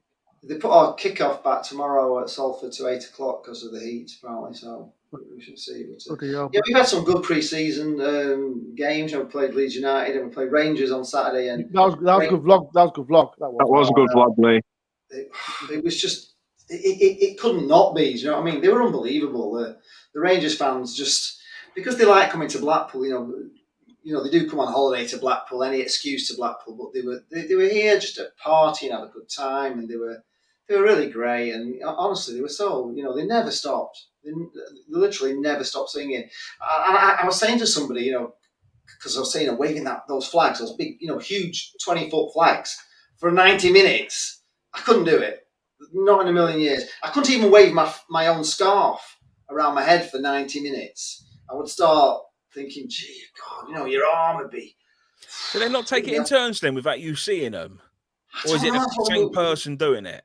We were trying to notice if it was, but it seemed to be like the same person. But if it was the same person, my God, it's. And somebody was saying they're not very heavy, but I'm thinking, it's still 20-foot. You do that for 90 minutes. That's gonna catch up on you. God, you'd be really on it. It was impressive, I must admit. Just that in itself, I was like.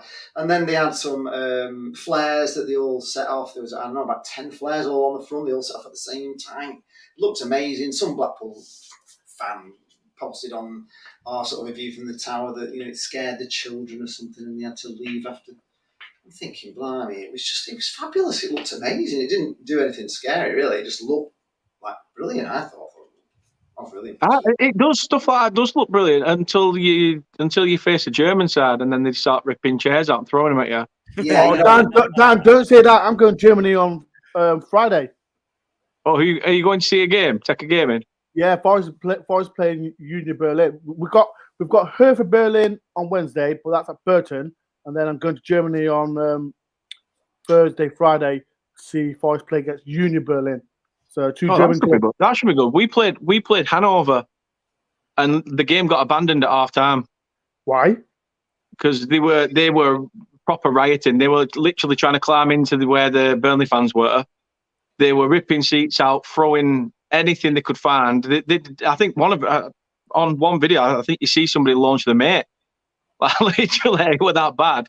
So at half time, the players didn't come back out, and they said, "Listen, the match is abandoned." So they called it off. At the time, obviously, we were winning 1-0.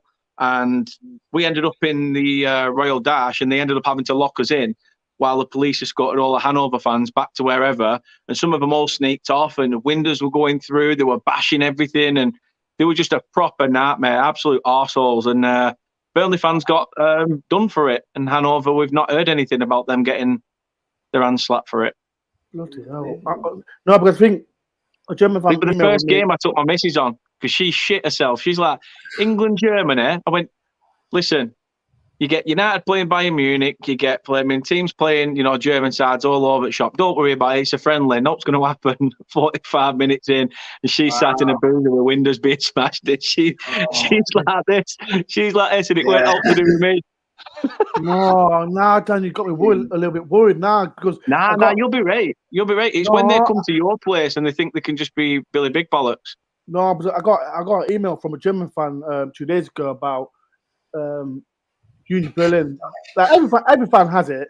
They got a bit of a reputation down there. So I think he was an Irish team played against Union Berlin 3 weeks ago, and they beat up some Melbourne fans, some Irish team, and that. So I've got to be careful against Germany.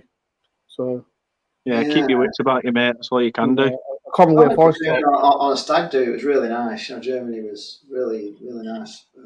People were lovely. Actually, it's weird why there seems to be more trouble over abroad than there is in England now, isn't there? Really, with the trouble, we don't really see much of it. I don't know if you see much of it, but there's not a lot. I mean, we had a little bit of crowd trouble at Southport, where a lot of young kids kind of made their way round to us and started, abusing the Blackpool fans. And I think 6 fans ran at them, and they just all just ran. The whole lot, all of them, just ran back to wherever they come from. So nothing really happened, but it made news.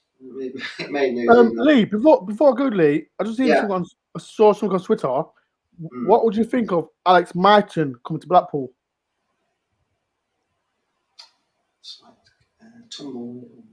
Alex Myton. Who is he? You know who he is? You'll have to film. I've never. Who is he? He's a winger. He's like young winger, black guy. He's English American. He needs a full seat. Who's he with? Forrest. Oh, is he? Yeah, he's with Forrest. And I've just seen someone on Twitter. It's like it'd be nice to see Alex Myton go on loan to a team like Blackpool. Oh, right, okay. But he's raw talent, and he's not playing like a full. Position is he? What position? He can play winger. He can play up front. Left, right. He's left-footed. Yeah, left-footed. Yeah, he's left-footed. He'd be okay on the left wing. Yeah, because he's good talent. He just needs a. He looks like Kurt Zuma. He looks like Kurt Zuma, but with Adi Akinbayi full-on dreadlocks. Yeah, but he's good talent, and it'd be nice. He got dreadlocks. Yeah. I think I've seen it. Has he played for Forest? Did he play for Forest this season, or did he? Yeah, of course he has. Yeah. He scored a few goals as well. So. Well, 24 matches for Forest last season. I've just looked. Yeah.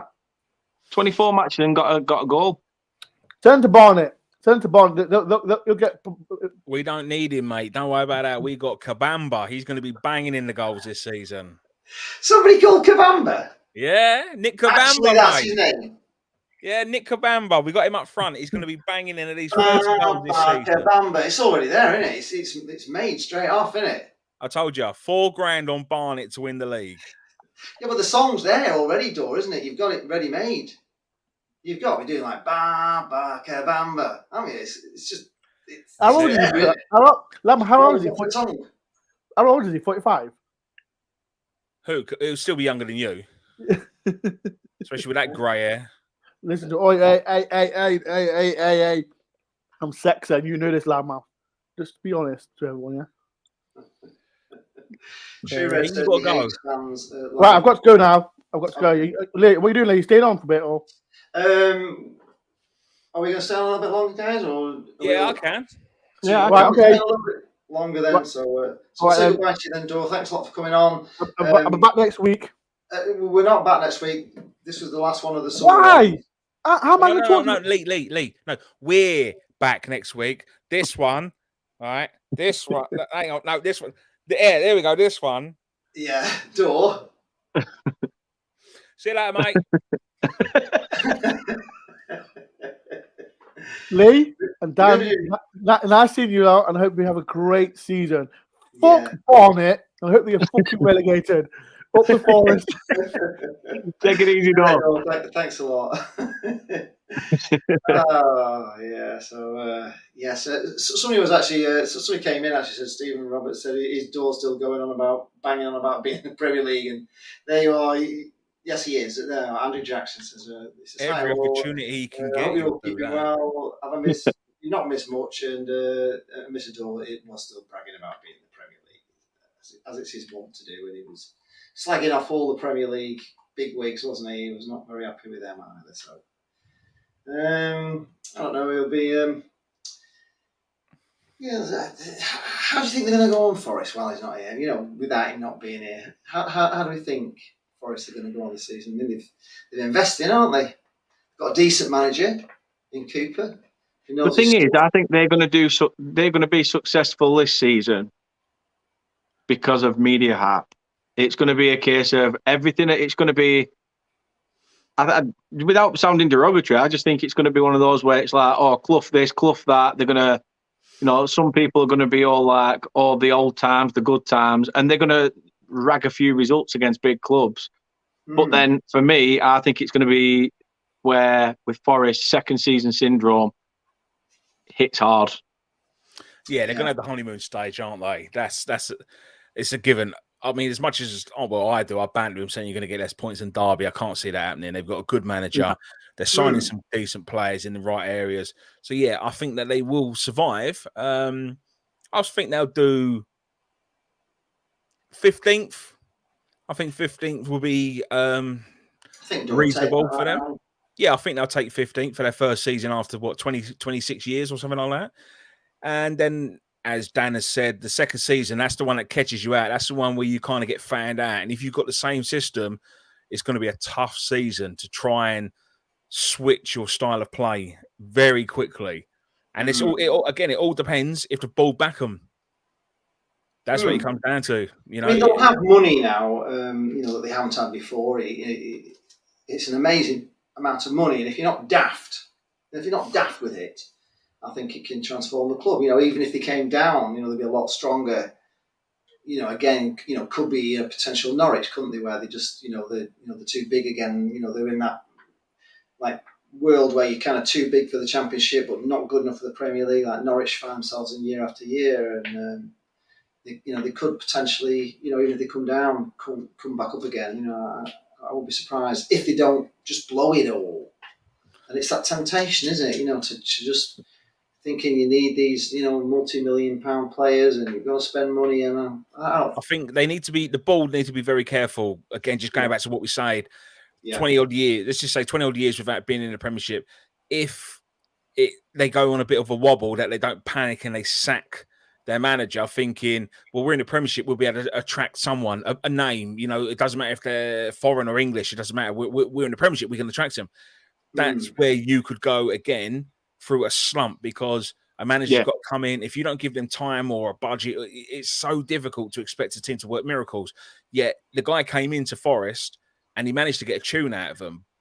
Don't know how he managed to do it. He somehow managed to do it. He did miracles, really, didn't he? Yeah, they were literally bottom of the league when he came in, and he just took them, all the way, didn't he? It's so that's it. So that's a hurdle that even the board need to be very careful and not panic to push that button, because how many times have we seen it? You know, we've seen it time and time again where club owners, they think the grass is green on the other side, probably because an agent's got in their ear to say, like, you look at it, Sam Allardyce still hasn't got a job. We'll get him in. It's just something like that. That just takes that little, you only got to plant a seed, and that seed stays there for a long time, and then you keep growing it and blossoming. That turns into a fucking oak tree. The other things that happen with Marinakis is going to find it tough, I think, in the Premier League as an owner, because, I mean, what he had at Olympiacos, we all know in certain leagues, there were rumours, weren't they, of him money laundering and bribing refs and stuff like that. So whether he's not going to get away with that sort of stuff in the Premier League, I'm not saying that that's what he's going to do, if that is true. But I think they'll find it hard. Going back to what you said, Loudmouth, if if Cooper does go on a bit of a bad run of results, you know, don't be hasty with your decisions. You know, stand by what you've done. I mean, we eventually sacked Dash. I get that, but you know, in the long run, as I said a few times now, you know, Arsene Wenger, it went stale at Arsenal, even though they had the success. Doesn't mean he's a bad manager. It just went stale at that point. So it went stale a long time before they got rid of Arsenal, though. That's the problem. Yeah. And it's always difficult. Let's be honest, Arsenal's greatest ever manager. It's going to be difficult to try and just replace him like that, considering where he was. Without going on the whole with Arsenal too much, I was having this conversation tonight. A lot of people give Arsene Wenger a lot of credit. Don't get me wrong, he done great with Arsenal, but he walked into a team that had already a strong back five. And that by that, I meant the goalkeeper. So he had Seaman, England's number one. He had Tony Adams, England captain, a fantastic leader. He had Steve Bold, Martin Keown, Nigel Winterburn and Lee Dixon. So he had a defence. I seem to forget as well that he already had Dennis Bergkamp and Ian Wright at the club. All right. So don't get me wrong. So you've basically got your attack, you've got your defence and your goalkeeper. Let's look at the midfield. He had David Platt. He had Ray Parlour, from what I can remember. I'm sure there was a couple of others. A couple of youth players, whoever. Now, he done great when he brought players in. I think his first signing was Patrick Vieira for 3.5 million from AC Milan. He won Young Player of the Year in his first season. Fantastic signing, fantastic player. Yeah, he had to sign a couple of players like Gilles Gamondi just to get him through a season or so. But what he then done was slowly transform it, bringing in the likes of Nicolas Anelka, Mark Overmars, Emmanuel Petit, and slowly transformed that club into, I don't want to say the club that it is nowadays, because Arsenal had a fantastic history. Don't get me wrong. They won in Europe. They won domestically. But to go where they are as a club now, Arsene Wenger did have a massive input on that foundation. Yeah, he definitely did. But that's what I'm saying. I'm not trying to. Trading was unbelievable, wasn't his sort of profit margin on his trades was just second to none. I don't think anybody's ever made the kind of money he generated, did they? Well, I mean, let's be honest. If Giza could sign a player for a bottle of ketchup and get him in the Champions League, you know, he could work certain miracles on some players. You know, like he signed Henry, I think, for 11 and a bit million, who was a winger at Juventus, turned him into the greatest player in the world at the time. You know, one of the greatest strikers this country has ever seen play. So he had an eye for talent, and it was his number two there. His number two for a long time was Pat Rice, ex-Arsenal player as well, and then it went to Steve Bold. Yeah, Steve Bold after that. I mean, don't get me wrong. Like I said, I'm not trying to turn this into you're a secret Gooner Arsenal fan. Like I said, I grew up with Arsenal in my life, and I grew up with Tottenham in my life, so I know a lot about them. Okay, but like I said, a lot of people, if they are real Arsenal fans, they will know what I've said about them. People that kind of jumped on the bandwagon and just started supporting Arsenal, they don't know the real history. They just saw Arsene Wenger. Oh well, he's the one that's created Arsenal. He transformed them. I remember this, that, and the other. His hands were tied with that stadium move. Did they need it? I don't know. I'll be honest with you. I don't know if Arsenal needed the stadium move. It gave them more money, I guess, but they never really challenged in Europe. Their last season at Highbury, they got to the Champions League final and lost. Never had it ever since. So are they now just starting to spend the money? But then they're so far behind everyone else now. I think they shot themselves in the foot thinking, if we think 5 steps ahead of everyone else, we're going to slowly catch up with everyone. But then you had Abramovich coming from Chelsea, and then that was it.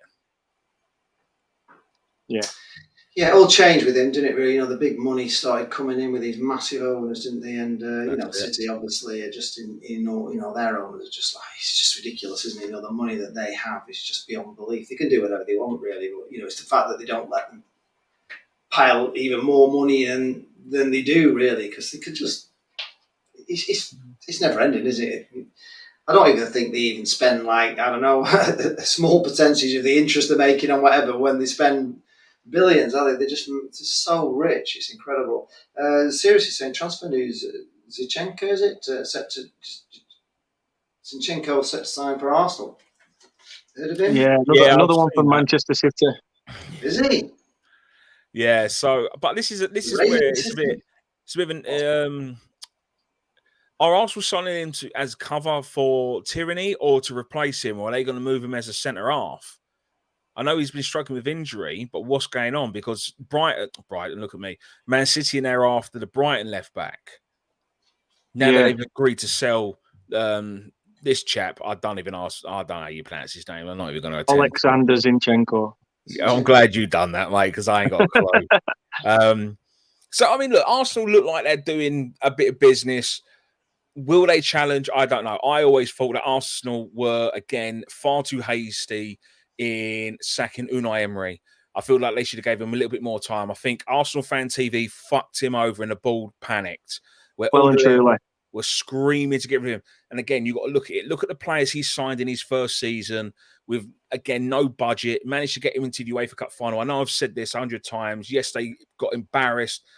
And the fact that it says it all. If you've got to sign a guy who was 34, Liechtenstein or whatever his name is, the right back from Juventus, as basically your right back, or cover, you've got problems. If that's your signing in the Premier League, you like I said, apparently he wanted Wilfried Zaha. The board said no, and then he ended up going and they gave he had to go and get Pep, and then he's been a flop. Massive flop, man. Let's be honest. You can't, you know what I mean? You can't kid yourself on that one. I honestly do feel like Unai Emery was shafted far too quickly. I felt like the ball panicked because Arsenal Fan TV, mainly them, was screaming saying that he needs to go. And now they're stuck with Arteta. They can't fuck him off because they're just going to go round and round in circles. Arsenal Fan TV, it's funny you should mention Arsenal Fan TV, especially when Dora's been slagging off all these big YouTubers and everything. But do you think they've got, like, I think they're too powerful, Arsenal Fan TV. I mean, they've got some power now, haven't they, behind them? Yeah. How many subscribers have they got now? It must be 3 million. Well, it's over I don't know. A lot. Well, I don't watch them anymore, but it was over 1 million when I saw it, probably about 2 years ago or something. I'll have a look at it. But yeah, you're right. Like, fan power is something, and if you're weak, you'll crave, and that's what the Arsenal ball done. They craved. They gave, like I said, yeah, Arsene Wenger. It was stale. It did need to move on. The fans had a massive say in that, whether or not you want to agree with it. So the ball done it.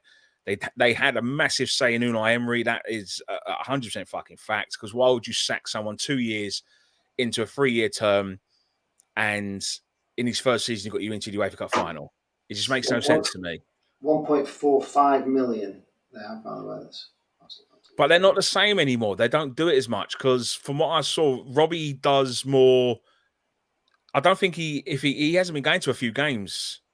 No, it's not been Arsenal Fan TV. It's been more Don Robbie TV or something like that instead.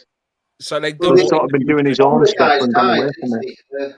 One of the guys died. It was a bit of a big shock, wasn't it, to them? It was one of the Claude, weren't it? I think a guy called Claude passed away. Yeah. It knocked him for 6. I think, really, didn't it? Because he was really popular, wasn't he? On there. Well, there was that, and then obviously there was the drama, the drama with the guy who ended up in the slammer, weren't they? And all. Oh. He ended up behind bars for something to do with, I think. Something to do with him and his missus. Yeah, he smacked his missus, or the geezer she was on a date with a bat, didn't he? Yeah. Yeah, I know. But again, like I said, I'm not going to sound hypocritical. I'm going to sound hypocritical even. Don't get me wrong. I used to watch Arsenal Fan TV when they lost, and it was funny to watch them all have a meltdown. Like people probably watch me to have my meltdown. It can be entertaining. I know that. But at the time, that's what you feel. You just need to say it. You've got to get it off your chest. Raw emotion, innit? Exactly that. Pure. And I'm not going to lie. Some of the stuff that he did say when he was getting interviewed, he spoke sense. And I thought he's got a good footballing brain on him. He knows his stuff. But then when I used to watch a couple of these vlogs, I thought, the guy doesn't know what he's talking about. Does he get fed information? He's just a sponge and he absorbs it. Because if he does, that's great. But if you watched what he'd done, trying to read a game of football and explain what happened, it was terrible. But then getting interviewed afterwards, he'd give you a fucking proper diagnosed rundown. And I just thought to myself, the geezer should be on Sky TV. Like, he's actually really good with what he does. I could listen to him when he's not going 100% mental all the time. But, he's fucked himself now. That's true. I think Arsenal. I think it's sort of a rebuilding process, isn't it? I mean, they've got a very young squad now, and they've still got to hope that works, that gels. I mean, last season they were the team that spent the most money. Were they? Yeah, they spent the most money, if I'm not mistaken, on the players they brought in. So they had a bad start last season, didn't they? I know they were really in that kind of dire straits at the start, weren't they? People were kind of thinking they might go down. They've got a documentary on Amazon Prime called Nothing. I haven't seen it yet. Nothing. Yeah, it's called Nothing. Nothing. Yeah, nothing at all. Yeah. I've just been. We're actually watching Seinfeld. We started binge watching Seinfeld. Show. I never watched it, and I'm funny enough that they've just done this pilot for their show, which was about nothing. If you remember, their pilot. Yeah. George's idea was for what's it about? It's about nothing. Just whatever, just nothing, and it just reminded me there. It's funny. It's laugh out loud sometimes. Seinfeld. It was very good. I do recommend it if you haven't ever seen it. It's particularly funny. Yeah, it's a very, very good show. I actually just watched the one. Do you remember? It was the one where the Valley car was taken by the Valley guy who just had the worst BO ever. They couldn't get the BO out of the car. Do you remember that episode? I think it was series 4. Not that. No. Yeah. No, have you got past the soup one yet? No, I haven't got that one yet. We had the one where they went to his parents and they had all the trouble with the bed and stuff. That was like a put up bed that was doing everybody's back in, and the pen. His neighbour. It's a great show. It is. Yeah, it's really good. It is. It's brilliant. I recommend it to anybody. If you want a good laugh, it's really good. We've got some great. Hasn't got a clue what we're talking about. No, I'm just like, I'll have to check this out. Seinfeld, it's an old show. It's from the 80s. It started in the late 80s, and it was massive. It won loads of Emmys and stuff in America. Jerry Seinfeld, but it's just funny. It is funny. But I've watched some really good shows through lockdown. I don't know if you've been watching, much Netflix. We became a bit Netflix, a bit bingey on it, here. And we started, watching some really good programs with Breaking Bad, and we just do Better Call Saul at the moment. I don't know if you watched that. Some crackers. Ozark is unbelievable. Ozark. See, there's one thing I want to watch which I haven't got round to yet. Vikings. Oh, that's supposed to be another one that's quite violent, isn't it? Pretty violent. From what my mum told me, she said she came home, she saw that my stepdad were watching it. She said I had to question him because honestly I thought it was just basically like porn based, pretty much. She said all it was just basically sex and violence, which a bit like Game of Thrones.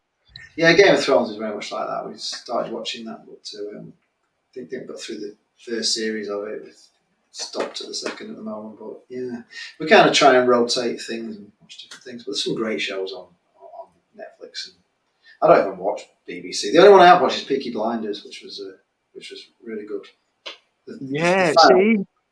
See, I've got to about. I think I'm up to date now, up to where the new one started coming out not so long back, and everyone said, "Don't bother." They just because all they do is drag it out. They said you pretty much know what's going to happen. It just gets dragged out, and you'll be very disappointed. And to be honest, I've sort of not watched the end of it yet. Now, here's my opinion on it. I had no idea how it was going to end, and it ends like you don't expect it, and it's bloody brilliant. I'm telling you now, it's the best ending to any series I've ever watched. I say if people don't like that, I don't know what the hell they're watching because the ending is unbelievable. I'm telling you, it's. I'm trying to remember where I were at. I think which show. The bit in my mind that I can remember is I think who's. I don't know whether it was somebody's wedding.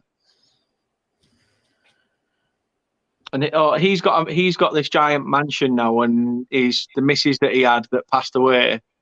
Obviously, they set up that trust fund in his name, and baby went missing. And then they got the baby back off that priest. Yeah, that was before Polly. Sorry, folks. Yeah. Talking about Peaky Blinders. That's all I could talk about anything we want. Yeah, Holly died, didn't she? In real life, and they have to kind of do something different, obviously, in the final series. And I'm not quite sure. I think Series 6 is the final one, but it is the final one. But it's just great. It's just a great ending. Good evening, Keegan Parker. Hello, how are you? Keegan Parker just come into the chat. Are we still live? Yes, we're still live. I thought we stopped. I think we're just talking to ourselves about nothing here. Peaky Blinders. No, it's the I just realised because all Arsenal side at family have been going, I can't believe you've been slagging us off. All Spurs side are like, quality, you've just gone up in my estimation. you thought you'd gone. You thought we were just talking privately. Oh, that's classic. Oh, shit. I honestly thought we stopped being live.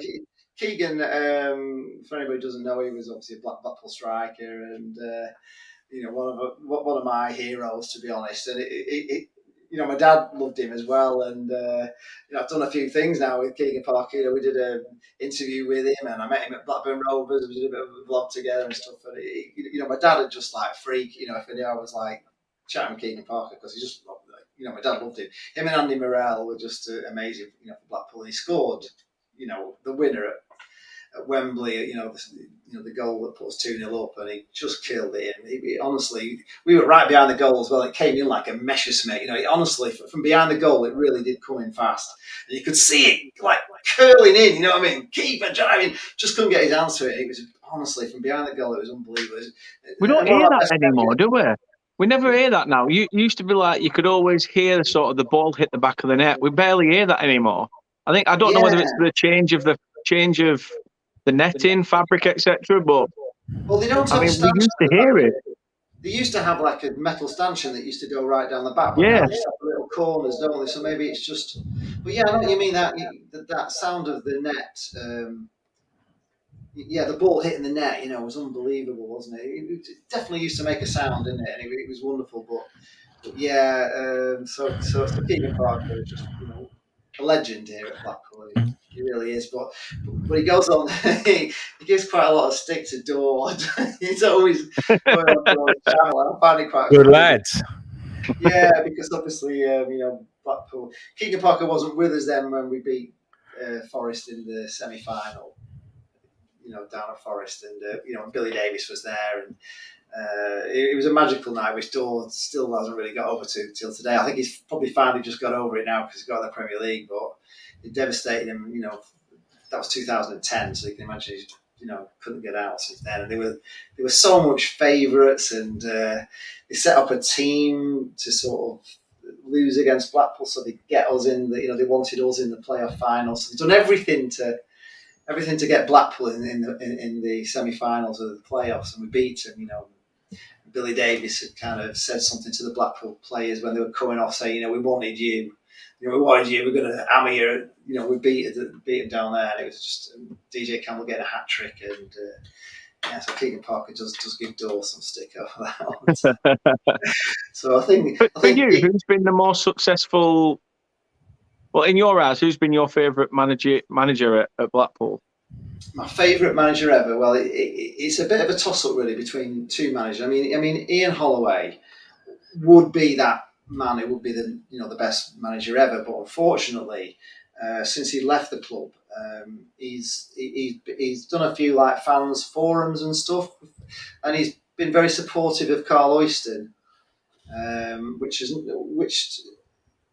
leaves a bit of a sour taste. Yeah, he's kind of said that he's kind of slagged the fans off for doing the not up anymore and everything, and it's not gone down. It's really made him a very unpopular manager. I love him. It was unbelievable. He did something that I never thought I was going to see in my lifetime, honestly, and it was the thing that I got to do with my dad. You know what I mean? We'd gone football all those years, and to finally get in the Premier League. He saw the Premier League. He died just the year after, but I did it with him. You know what I mean? And it made everything make sense to me that I've done this journey with my dad. That and Lancashire Cricket Club as well, because my dad died at 77, and Lancashire won the county championship after 77 years. So all his life, and he was a cricket fan. So all his life he wanted Lancashire to win, and they never had, and they did that in the final year. So there's a couple of bucket list things, and getting in the Premier League with my dad, it was magical. And there were so many Blackpool fans didn't, lost their dads and their mums over the 40 years, that it took to get back there. So, a lot of family died over that time. And when Blackpool fell out of the Premier League, they thought they were going to stay there, forever. They didn't think they'd be 40 years getting back, because we were kind of, I honestly thought you were going to do it in that game against United. I thought they're going to do it. They're going to stay up. I know. Don't get me started. Don't get me started on it. Because my ex was Man United. She was, a Man United fan, and she lived in Blackpool. She was born in Liverpool. Phil Thompson's cousin, but she was Man United. I think to rebel against the family. And when I had to get her a ticket for the match against Man United at Bloomfield Road. But we didn't have her sitting on our row. We had her like 20 rows down before, 15 rows down before. But she came in a red coat. She went to the game in a big red coat, and she jumped up and down when they scored, because they came back in the second half 3-2 after having a penalty that was ours.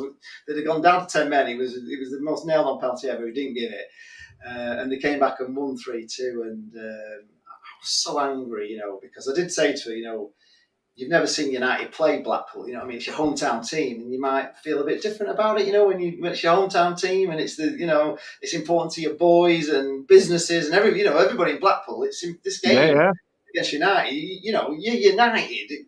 They're going to win the 9. They're going to win whatever they're going to win, aren't they? But this is like Blackpool's greatest ever season, and you're kind of cheering against them. But anyway, we came out, and she was dead happy that United had worn them out. I said, right. So that relationship ended. Yeah, well, it did eventually. Yeah, but she texted me on the way back from United saying how sorry she was, that we'd lost. Yeah. It's bad. And I honestly, I kicked on so bad, because I was like, when you were there cheering United on, and I said, well, I was sat at the ground at United, and I can tell every United fan what championship that was they won, what number it was. Most United fans wouldn't remember which title it was, because they had that many, but it was the 19th, because they had a big 19 in silver letters. Yeah. And I remember it to this day, and I remember the game, and it'll just be another thing that they don't, they won't remember it like I remember it. It was so special to us, and I was so devastated when we didn't stay up. We did so well and went down with so many points. A bit like you, Loudmouth at Barnet, with 51 points going down. Yeah. We went down with 41, I think it was, from the Premier League. Nobody had ever been down with that many before. It was just a freak season, and we did so well. Sickener.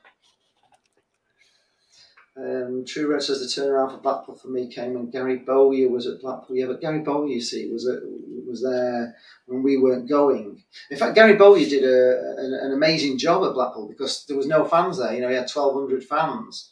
Whether that helps, not having the pressure of the fans there, and we only took.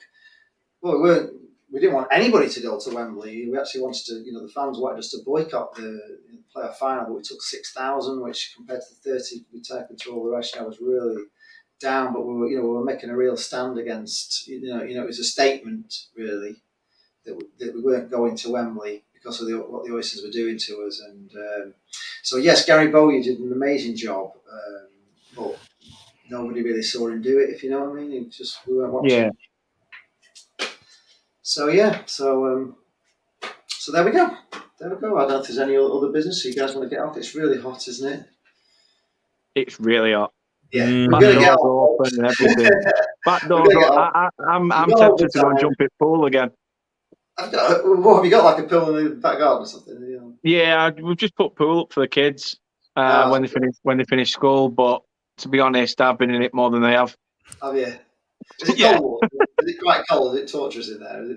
Yeah, it's cold, but obviously, to be fair, we put it. It's been up for a few days now, and we've changed water and stuff. But we how hot it's been today. By the time I climbed into it, it was literally, we're warm enough after being in it for like 10 seconds. So Yeah, it's nice, I mean, I like that on holiday. When you go on holiday and it's boiling, you just jump in the pool, don't you?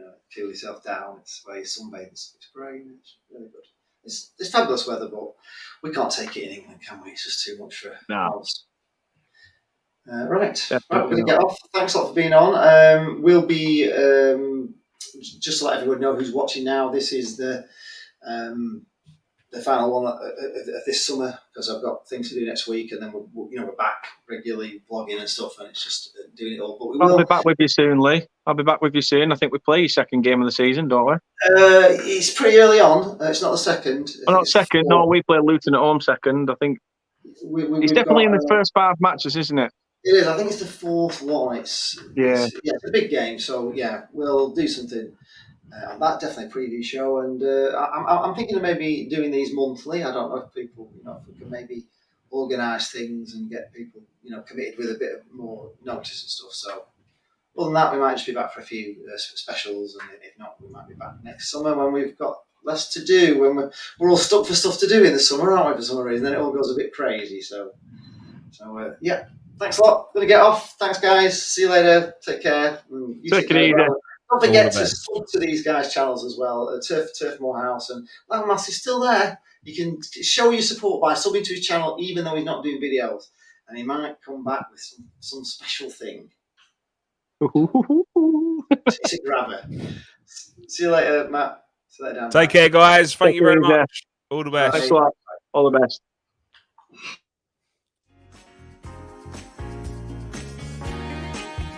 Thanks a lot for sticking right to the end. Hope you really enjoyed that show. We've had loads of fun with you guys, and hasn't there been some great guests on as well? If you haven't yet subscribed to the channel, please do.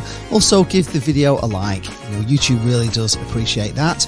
Also, down below in the description of the video, I'll have the links to all the guest channels that have been on tonight. So if there's any of them that you really enjoyed and you want to check out more of the stuff they do, then please follow on the links below and also subscribe to them as well. It helps everyone grow. We'll be back again next week from 8 o'clock, finishing around about 10 o'clock. We'd love to have you back, and we'd love to see you here again. So thanks a lot for watching, and we will catch you in the next one.